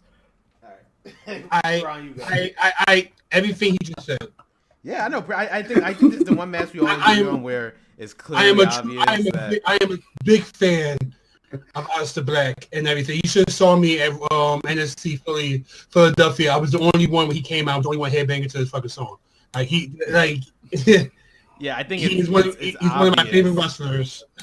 That Aleister's winning. If Andrade wins, then fuck me. But if he wins, I don't know where they go. That's a good point. I don't. Well, it's funny. This match is actually full circle for both of them.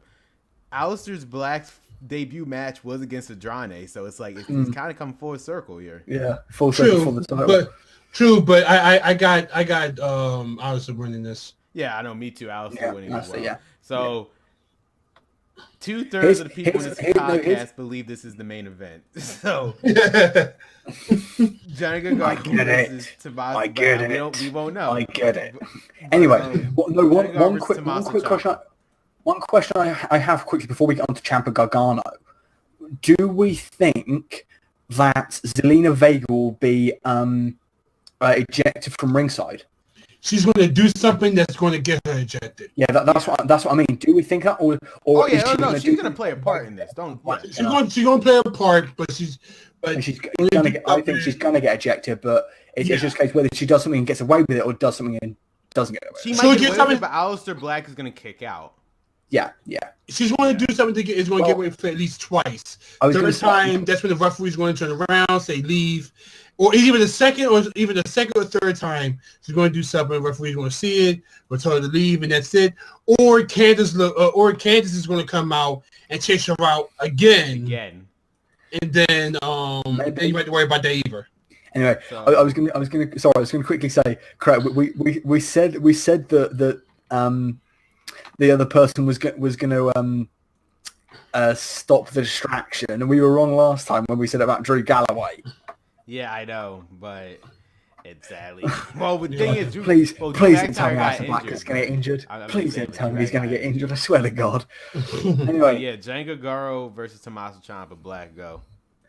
Gargano's going to win, and then he's going to challenge for the WWE, the NXT North American Championship, and then he'll fail at that. He'll then go for the NXT title, help Adam Cole. He'll win it, and then it'll be loads of fanfare, and then he'll go to, and then he'll get called up, I should say, after NXT, the NXT episode, up to the main roster after SummerSlam, and then he'll go on and win the WWE Championship.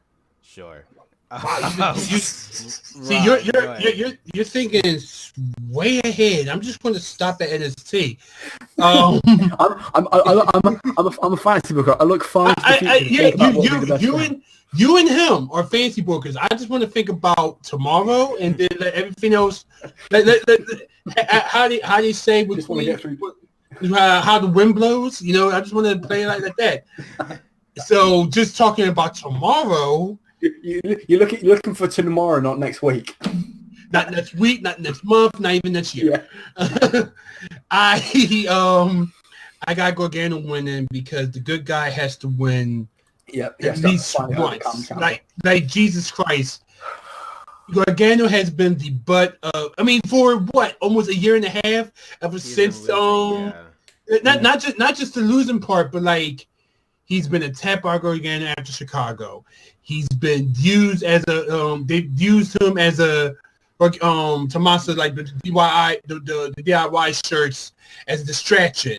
Then once he got himself back together, Tommaso's been coming back to, beat him. To get him to lose twice now. The good guy has to win at least once.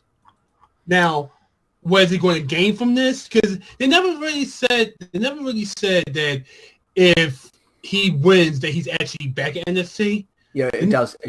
Oh, it does? Okay, I didn't know if they said that or not. Let me get the page back up. Here we are. So the stipulation of the match is unsanctioned match. If Gargano wins, he's reinstated to NXT. If Ciampa wins, Gargano will be banned from NXT forever. Okay, so I didn't know if he if it was just a thing. Look, I'm just going to wrestle, and after that, I'm done.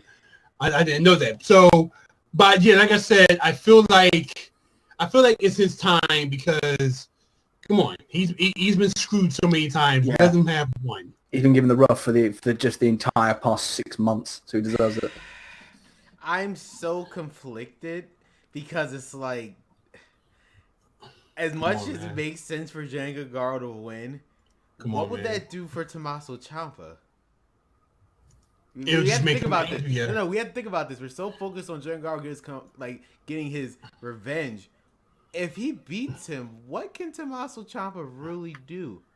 Live to fight another day. But a win over Giancarlo Gargano could be like, yes, I took him out. It's all because of me. Which granted they already did that because he's been doing that. So I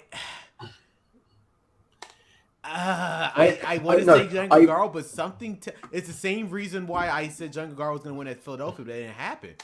But, no, correct. I completely get what you mean in terms of it doesn't make sense from a storytelling point of view in terms of Ciampa's position after this feud. Yeah, it's like, where the hell does he go? I say like this. When we did talk about NXT Philadelphia, I said that Johnny was going to win only because I knew that that didn't end up happening though. It didn't end up happening, but it happened. If you get what I mean. Yeah, it happened where Tommaso appeared, but he wasn't the deciding. He wasn't decided. He wasn't the deciding factor, but he still was around. My point is this. Like I said, everything has been happening to him for the longest time. He needs something. I know he needs something. No, okay. I'll set your thought. Here, fantasy booking is returned. Here's what can happen. Is take it to the future. Is that Gargano wins? He's reinstated, and then he and Ciampa, because you know what we can do is we can push Gargano's push to the main roster, and then him winning the NXT Championship back a year. He and Ciampa can have a years-long feud with so obviously in my fantasy booking, Adam Cole wins the NXT Championship eventually from Aleister Black, and then Gargano takes it from Cole. What they could then do is then Cole loses his rematch to Gargano, and then he goes after the North American title, and then Ciampa challenges. Sorry, Ciampa and Gargano have like at least a 6 month, maybe a year-long feud over that title. Because they like we all expected and kind of got with Sami Zayn and Kevin Owens, because they will just go on forever. And that's what I'm thinking why they won't do that. We already have something where this will go on forever and ever. I feel like in this case, this is the only, because it won't feel special anymore. I feel like this match, it has to end here, and that's it. They go their separate ways, because for them still being on the stage is dragging it on. Where we like this is the peak. This right here. This tomorrow is the peak. There won't be anything bigger than this between these two after this, and it's not even for the title. But that's my point. Then the problem is that if Gargano loses, the only place he's really got to go is 205 Live. But no, he's not, because that is not He's not. He's not. He ain't going to 205 Live. Triple H is going to make him a star on that show. Yeah, but then Gargano's going into the exact same problems that Neville does. Like, hang on a second, there's a glass ceiling above my head. As much as Triple H wants to be the thing, there's not. There's still a glass ceiling above my head that I can't get through. I don't think it will be. If they establish these tag team titles, they're making 205 Live as a show where it's like, yes, at the end of the day, you guys are dubbed cruiserweights. But that doesn't, it's in a way, this could be like the women. Your women's, like, you don't have, like, the women's division has been established as we could do things just as the men can. We can main event the shows or whatever. I'm not saying the cruiserweights will main event a show, but I feel like what Triple H is trying to do with 205 Live, the people that they sign, we know people like TJP will never have the time and day on the main roster. People like Grand Metalik, people like Drew Gulak, Cedric Alexander. These people will never have they will never have a chance on Raw and SmackDown simply because Vince McMahon is still running the show. They will never get this opportunity. But with 205 Live, they can still they don't have to sacrifice what they do best, which is the cruiserweight, which is just straight up wrestling, but just in their style. They don't have to sacrifice that. They're like he's established. I feel like what Triple H is doing 205, he's establishing as yes, even if you're on this show, you're making it still the show to watch. But the thing that's what he's doing now. And he needs people, but the point that nail into people's head, he needs someone like Johnny Gargano, someone who has all the momentum in the world, someone he can go far, all this momentum and whatever. But to put him on a show like 205 Live, it's like, wow, that's a bold move. Like he could have been on the main roster, but that's not the point. The point is, Johnny Gargano is he's good, but let's see what we can do with the rest of the cruiserweights in this division. Because he's a cruiserweight at the end of the day. Why waste someone who is in the weight class and not because by that logic, why isn't Finn Balor on 205 Live? We said that a lot. But why isn't Finn Balor on 205 Live? But here's a counter argument to that. Then, what was the point of bringing Hideo Itami up from NXT with all the momentum in the world? Wasn't he meant to be the pinnacle? Why he was. And then the other. Because I can tell you with Hideo, it was because of injury, and they already had Shinsuke Nakamura. That killed off Hideo ever having a chance. What I mean. Thing, Ron. You know what I'm talking about. What I mean is that what you're saying is Gargano was brought into 205 Live or the cruiserweight division to be this star. Hideo was brought in and was meant to be that, but then he still crumbled because of the glass. Hideo was brought in still into Vince McMahon's reign. It didn't matter. I thought we were just talking about NXT. We are. This is your future booking again. All right, fine. But what I'm saying is, I want to make the bold prediction right here. Johnny Gargano loses. He goes 205 Live. Tommaso, because I can't fathom what Tommaso can do after that. Just stop after he loses. Yeah, he loses. That's it. I'm saying yeah. The last thing I'm going to say is surely Johnny Gargano is a main event caliber superstar and shouldn't be in 205 Live. As good as 205 Live is, a lot of guys in 205 Live, but yes, and they shouldn't be under a glass ceiling that is the 205 Live cruiserweight division. They should be on Monday Night Raw and SmackDown Live, surely. All right. I just think like WrestleMania. We're going to talk about his future when it happens. Probably on the next week's podcast, yeah. Or the next month, or the next year. Yeah. So okay. So WrestleMania. I'm assuming we're going to start with the kickoff because obviously it's going to happen first. Okay. By the way, before I'm going to say what is the kickoff because I've been hearing that people have been protesting.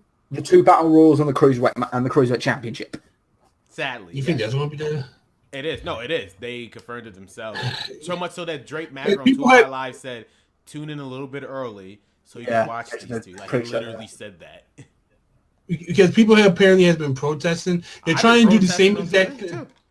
They've been trying to do the same exact thing they've done with the championship. Yeah, and trying to get them to make it to a main event match. I mean, or a main card match, but I don't think this is going to work this time. I've been contacting Snickers all week. They haven't gotten back to me on it, so they ain't budging. Was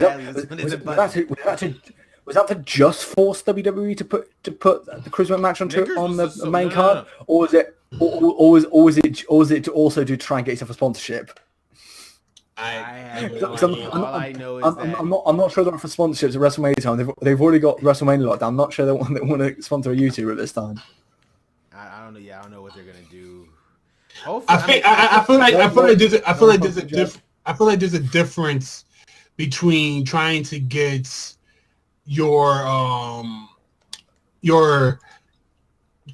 match to be from pre-show to main card and not have a glorified pimp be the focus of a battle royal.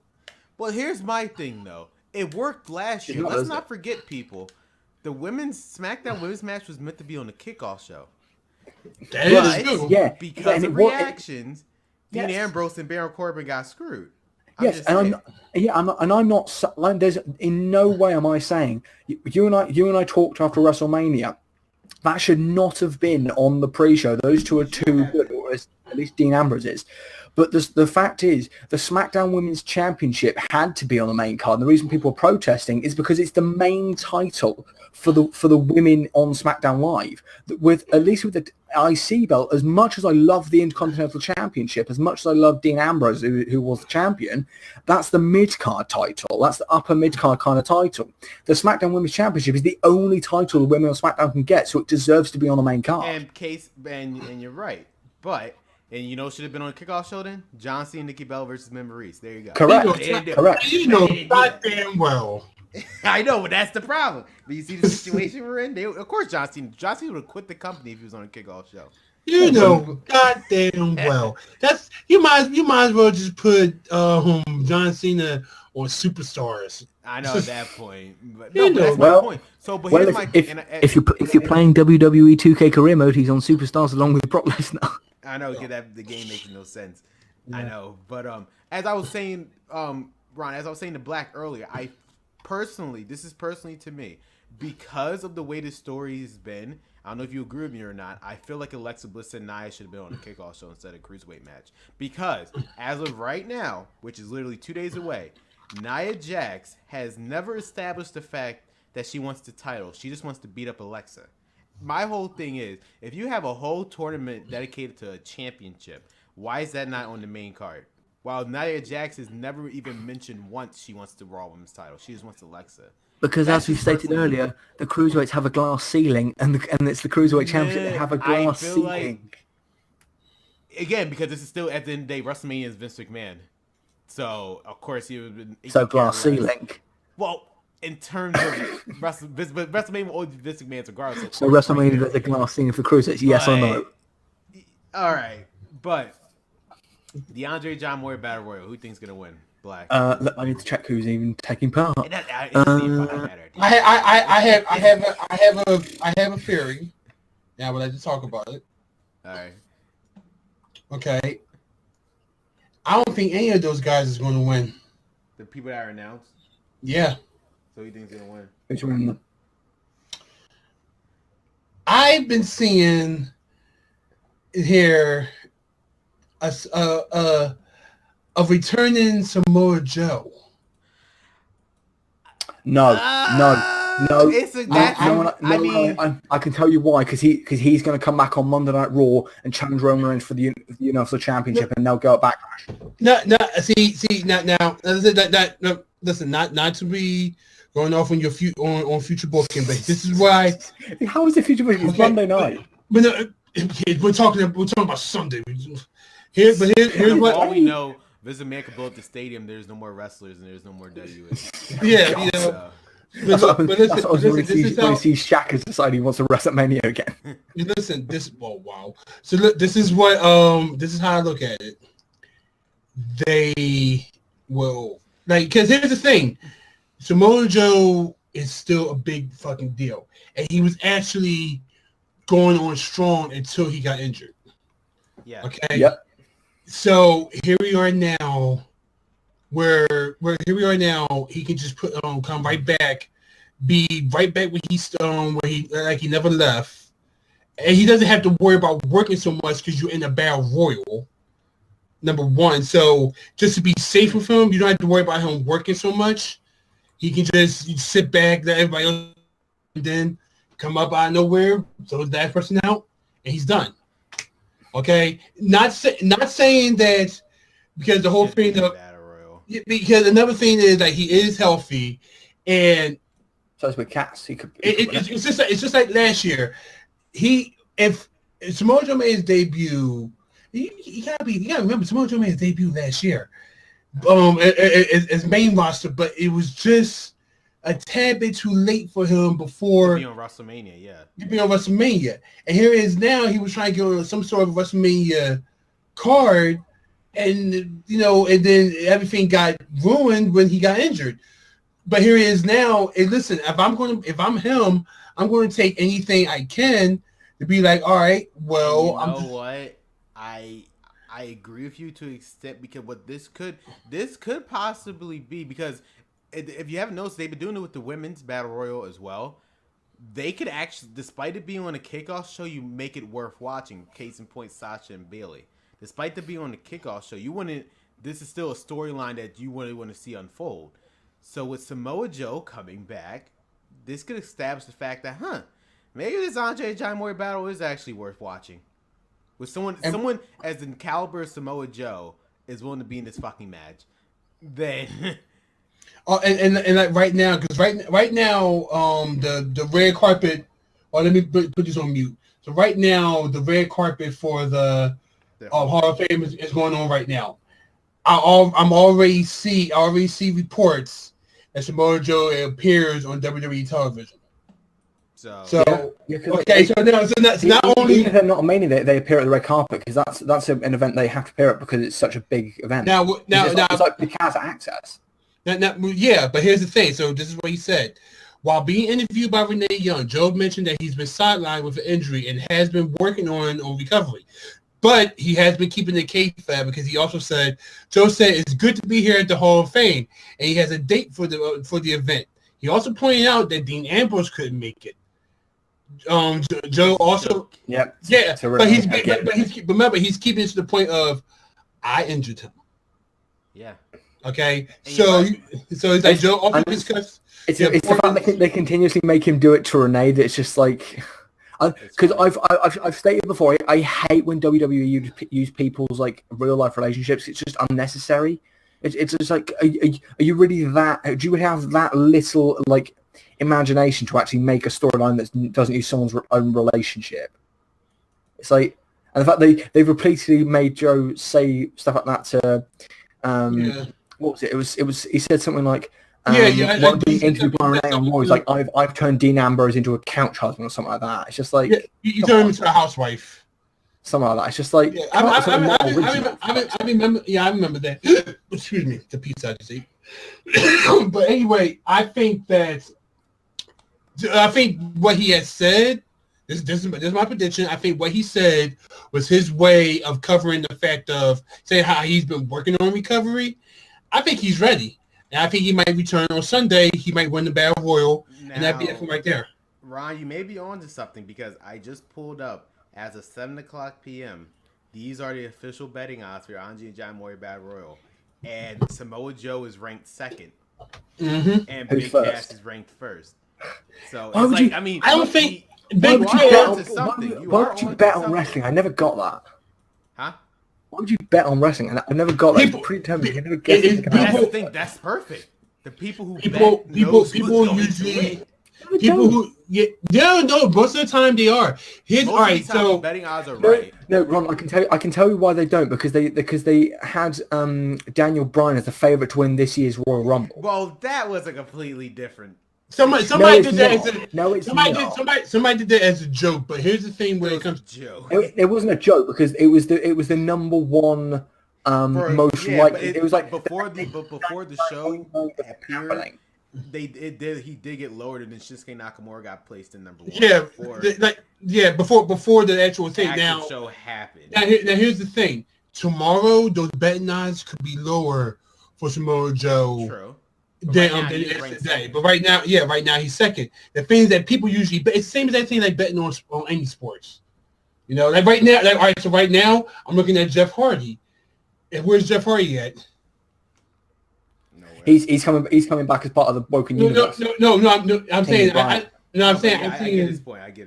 I'm like right now. I'm on my. I don't want to show because I might get in trouble.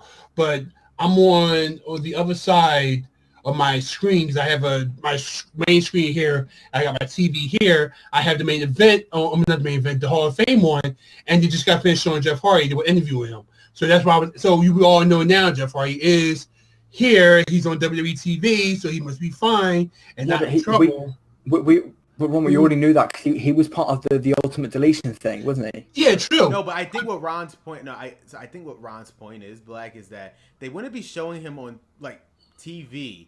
Case in point, Dean Ambrose. We have no mention of Dean Ambrose whatsoever. Besides Samoa Joe's Bridge stuff, we have not still seen injured. So was Jeff Hardy back then, but remember he was also. No, it's a much different thing because we already know from being shown. We don't know if Dean Ambrose is he's ready for return. Wait. Yes, we know it because he was shown. He's shown it on social media, and he was also part of the Ultimate Deletion thing. So that we already know. So he's going to be there. Breaking news! I just refreshed my Twitter.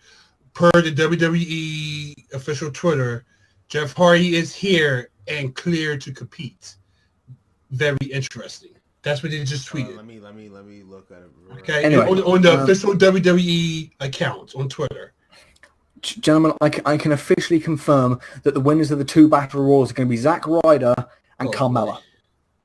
Carmella's not winning the Battle Royal. Yes, she is. But no, she is because she's gonna then cash in on on Asuka, I should say. The night after. Sasha's gonna win on the Smackdown. I think Sasha's gonna fuck over Bayley and win. Die? So you want her to die?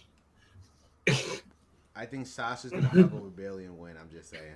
So you want her to die? Who? What? Sasha? No, Carmella. You want her to try to catch in on Asuka? You want her to die? No.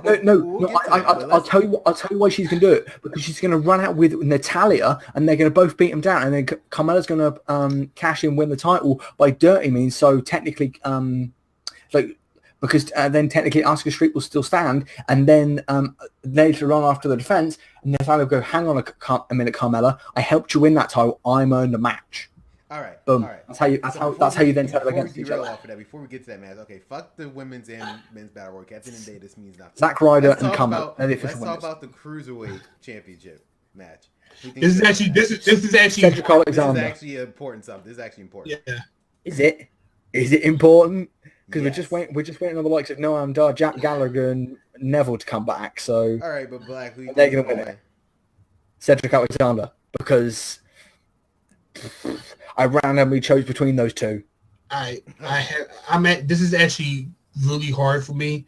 Out of all the matches that I've been sitting here and thinking about, this one's actually pretty hard because they both have. As I look at this, Mustafa Ali is using this whole thing. His promos. I know his promos have. It's just my God, it's been amazing.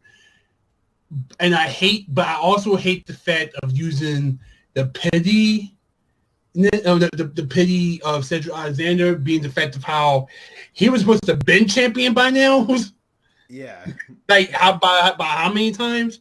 But circumstance. But it's like, if Neville was still here, he'd still be champion. Well, yeah, because he's the king of the cruiserweights. Well, not true. Look at it. Yes, he would be. He made a drop to Enzo, so that clearly. Yes, but what I'm saying is he'd then have it back because he would have gone backstage and punched Enzo so many times in the face. He would have offered the cruiserweight title to him. But I'm just saying. I really don't know.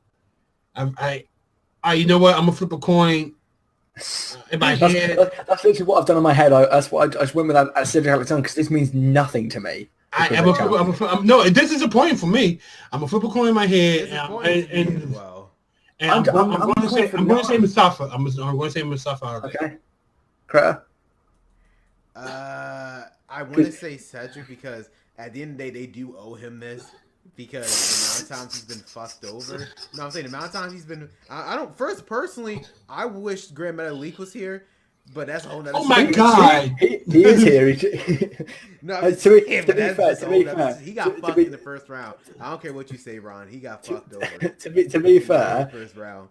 Correct with Grand Metalik is like me with Noam Dar or Jack Gallagher or Noam Dar. Or sorry, Neville. We're just like he got fucked. He has no right. Well, he's with those two idiots with Kalisto and Lindsay Darago. I don't know why. I thought you liked Lindsay.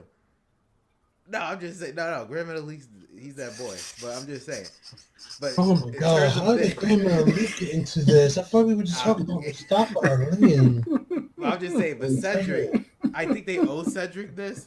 Because the amount of times he's been fucked over with Enzo, the whole situation of Enzo has like delayed them for this. So I do feel like they're gonna give the Cedric because they do like it's like an I owe you one for this. I love the fact Ron's trying to figure out how we got from we said. I'm just saying he got fucked. Yeah, I was gonna. Yeah, of course I was gonna mention him during WrestleMania prediction.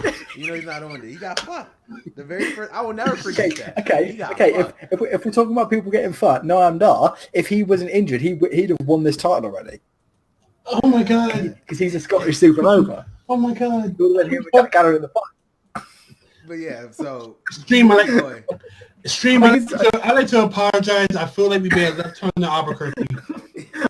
I love the fact Ron's just We looking like he wants to end it all. legit may have wrong turn to He wants to Albuquerque. live. This is amazing. I'm just saying. All right, so moving on to the main card now. In no particular order, I'm just going by Brian and Shane versus Owens and yeah, I'm about to and say Sammy. so because it's not a championship match. So Yes, Daniel correct. Bryan and Shane versus Kevin Owens and Sami Zayn. Black. Who thinks gonna win?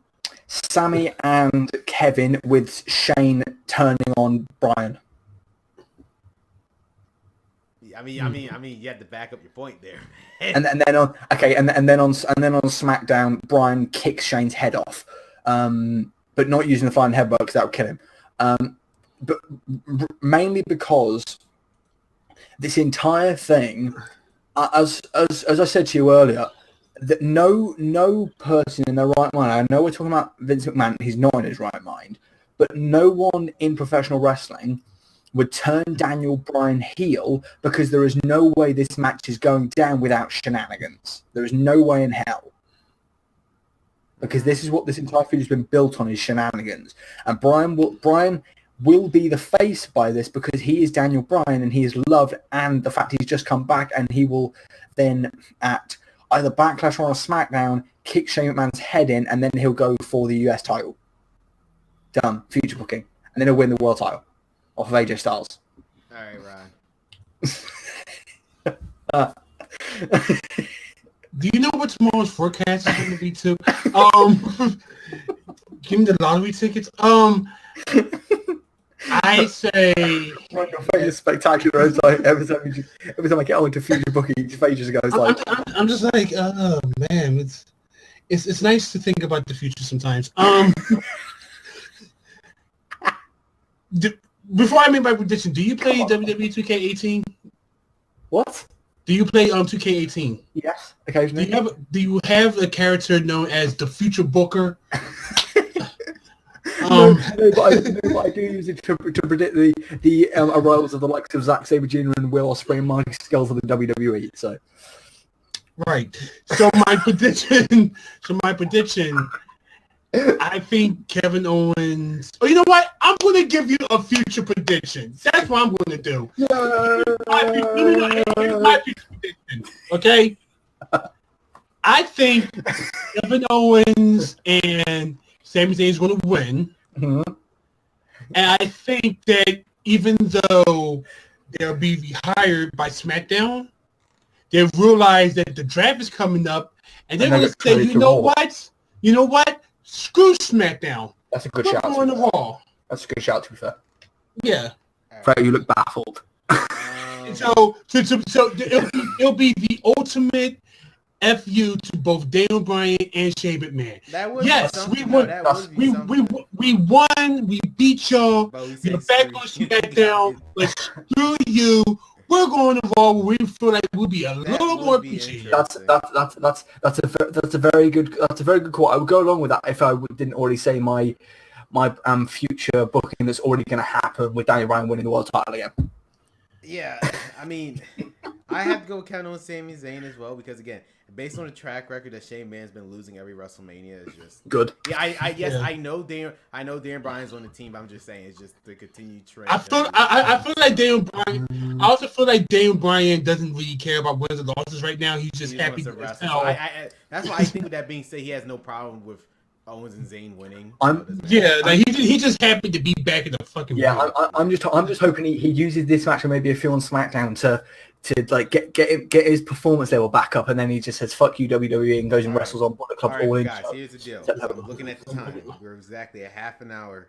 Yeah. I know everybody wants to watch that. So with that being said, let's for the speed rest through of the this, thing, we're just gonna say a simple point. Everybody has exactly. We're just talking about WrestleMania and not August. Gonna win is why next person.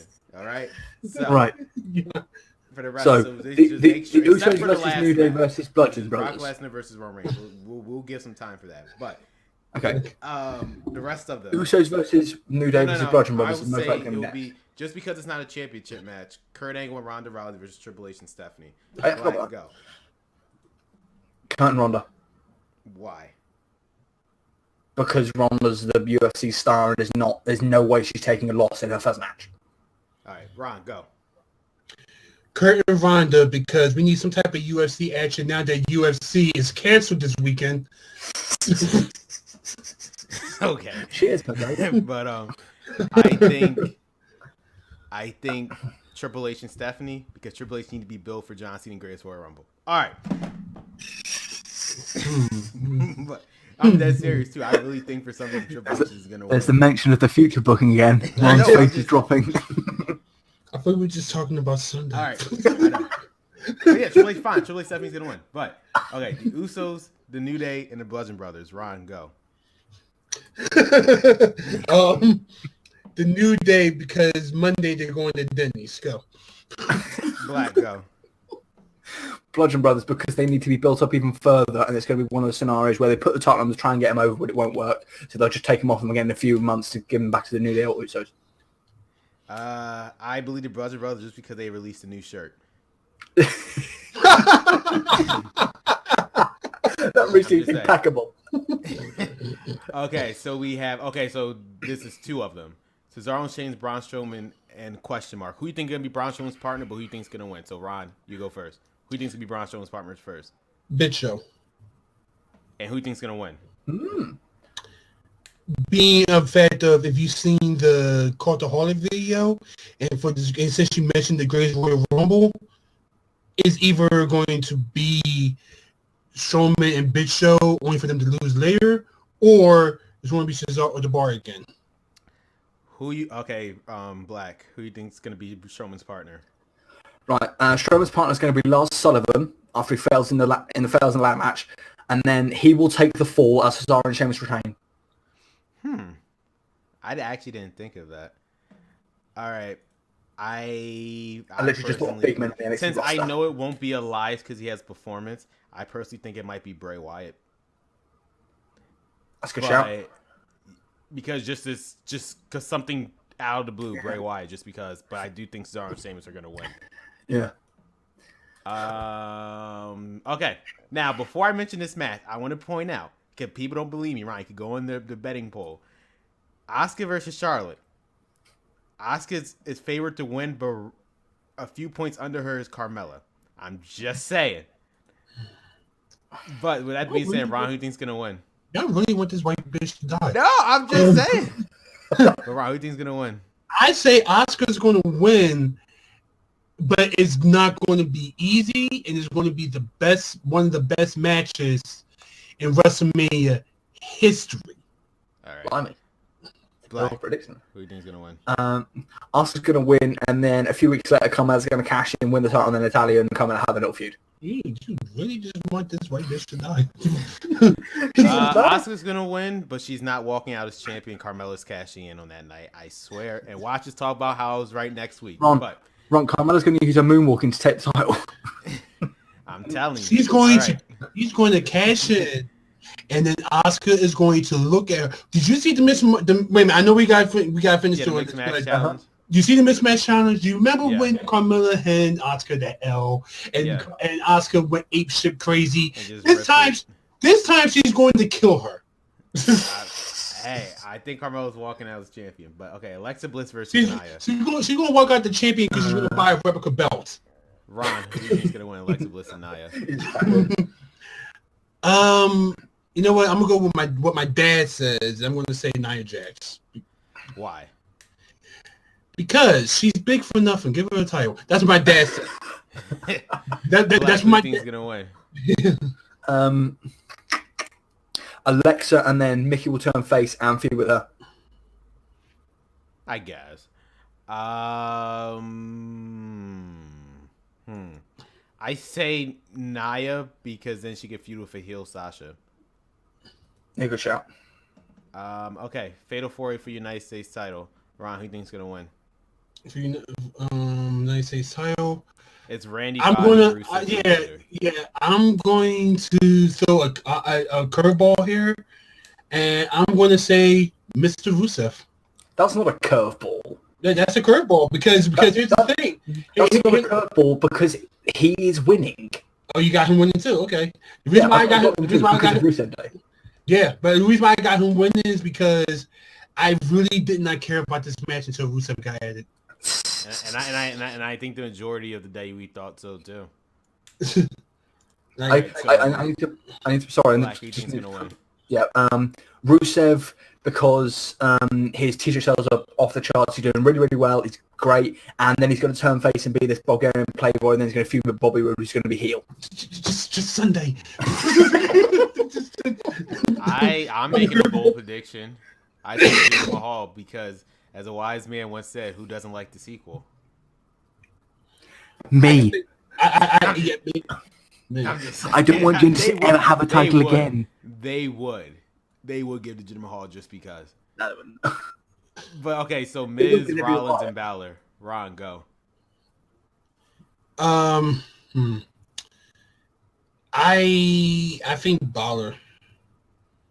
I think they're gonna probably give it to Balor. Because I don't have a reason why, because either one of these three can win, and I would be happy about it. But I think, oh, you know what? All right, fine. I say Balor because they need to give it to someone.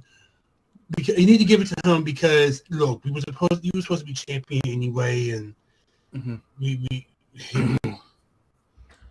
can't. I mean, yes, you got injured, and yeah, we're sorry for that. So look, we can't give you the red. We're sorry. Okay, Black, go. So Finn Balor, because he deserves it. He's been through a lot. Then he's going to feud with Seth Rollins, and then Kenny Omega's going to win the IWGP US title, and then they have a feud between the top two Bullet companies, and then it's going to be who's the greatest US champion of all time. Damn, Ryan took off your mic. Next year's WrestleMania, Kenny Omega, IWGP US champ. This is Finn Balor, who's the WWE US champ. Done. Where did IWBG come from? I think The Miz, because he's literally only 2 weeks away from breaking the record. So, is it? Yeah, he's literally only 2 weeks away. So, hang on, are we talking about combined ranks? There's no way. Yeah, I'm talking about the cumulative. Yeah, cumulative. I was going to say there's no way he's anywhere near big record. But in terms of cumulative dates, he's literally only 2 weeks away. I feel like it's a waste if he. Yeah, there's only ever going to be one man who's going to beat Honky Tonk Man's record. Might score when he comes up from IWGP. All right. Okay, AJ versus Nakamura. Ron, go. Nakamura, and I'm just going to let you go because I want to hear this. All right, Black, I cannot wait for this one.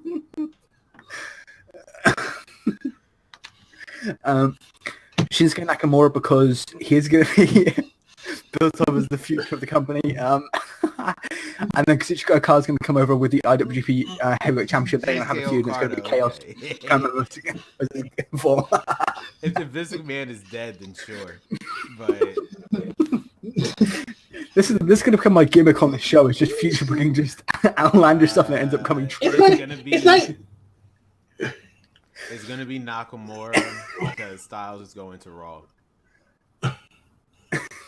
So I'm just trying to think if WWE cross New Japan cross Capcom will ever happen. All right. So this is a 2-part question. Brock Lesnar versus Roman Reigns. First, Ron, do you think Brock will actually do the job, and how much are they paying him to do the job for Roman? And 2, and who wins? Do you think Roman Reigns will make it out alive? So, first okay. Yes, he's going to do the job. But for how much? How much was Conor McGregor's bail? I don't know. It was $50,000. Probably double that. And you think he's going to make it out alive? By alive, I mean he might lose an arm. I mean, yeah, he's going to make it out. He's going to win. That's the point. That's why they asked the question. I think we all agree that he's going to win. So the question, he's going to win the title. Yeah, but the question is, he's going to make it out of there alive. Yeah, but I feel like the main question is that I'm going to ask y'all the main question for me is, how long do you think this match is going to be? 10 minutes. It's going to be less than 10. It'll only be 15 because they will try to, somehow prolong the fact that Brock Lesnar, the F5 and Roman Reigns. It's going to be 10 minutes plus entrances. Yeah, it's going to be most of the time match going to be for Shinsuke and AJ. Mm-hmm. So there's no reason for if WWE was smart, since they know how this is going to play out in terms of the fans, they're just going to make it 10 minutes and call it a day. Yeah, because just get one out there. Because I'm gonna be serious. Somebody's right here, so I'm gonna be completely serious. We all know that Brock Lesnar is leaving. It's not the leaving part. It's the fact of Brock Lesnar can't. He can't wrestle no more. Without him getting winded. Yeah, I know. When could he wrestle? He was always bang average, in my opinion. He's never put on an incredible match. Because all he does is suplex, F5, Kimura rock. Oh, he wins. But yeah, Black, how much do you think they're going to pay Brock Lesnar? So I think Brock Lesnar is going to get paid $4 million to do the job, and Roman Reigns will come out with a small cut across his face. And then he turns up on Raw. Samoa Joe challenges him for the title, and then when it comes to next year's WrestleMania, Cody Rhodes, when he gets his Ring of Honor World title back, then he challenges them to have an American a title match with the two American top champions. All right, and finally for me, I'll say they'll probably give them he's gonna give them. Brock's gonna get half the share of the company.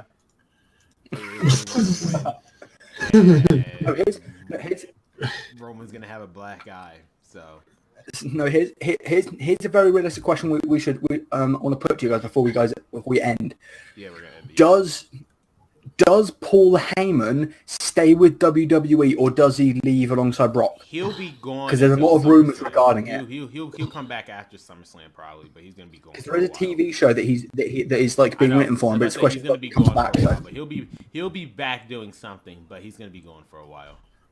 Ron?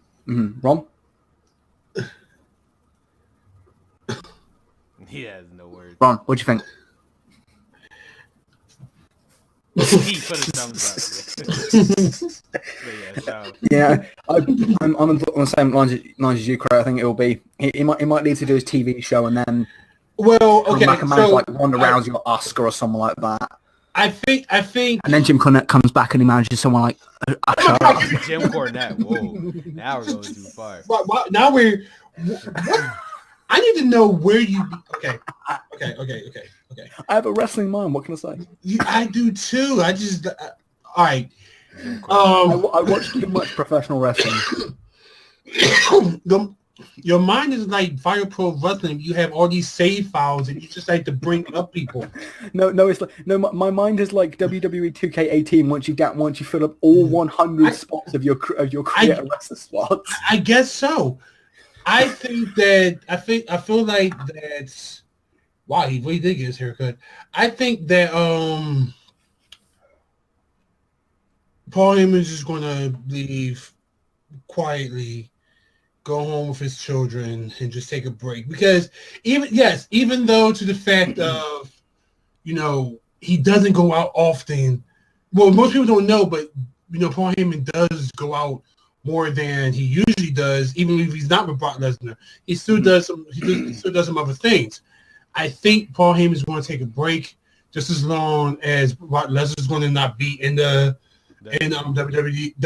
He's going to spend time with his actual family for a while. I think we all agree he's going to be taking a leave of absence after this. Whatever he does after that, who knows? Okay, and then he's going to go to Denny's. He's going to have a nice breakfast. I'd like to just one more thing that he could do before we wrap up. So He'll take some time off. He's got to do his TV show, spend some time with his family. He's been on the road for a long amount of time. Then he goes to Ring of Honor alongside Christopher Daniels and brings him over to WWE, and then Christopher Daniels go one-on-one with AJ Styles for the WWE Championship. Christopher Daniels. I don't think they're going to touch that. All right. Thank you guys for watching this special broadcast. Special thanks to Black Air Game for showing up. Ron, as always, man. Tune in tomorrow. Tune in next week when we talk about Wrestling Kingdom. Yeah, That was probably in future booking January, event, you yeah. moron. But, all right, guys. Thank you guys for watching. I'm pretty sure everybody else is going to be watching the Hall of Fame as we're about to right now. And Yeah, we got about Trader, 9 minutes. Braun and Black, yep, signing off. Catch you guys later. Go check out my channel. Self promotion. Well, I mean, it's You'll still, find it's out still live. I hit the Go button. check out his. So. Go check.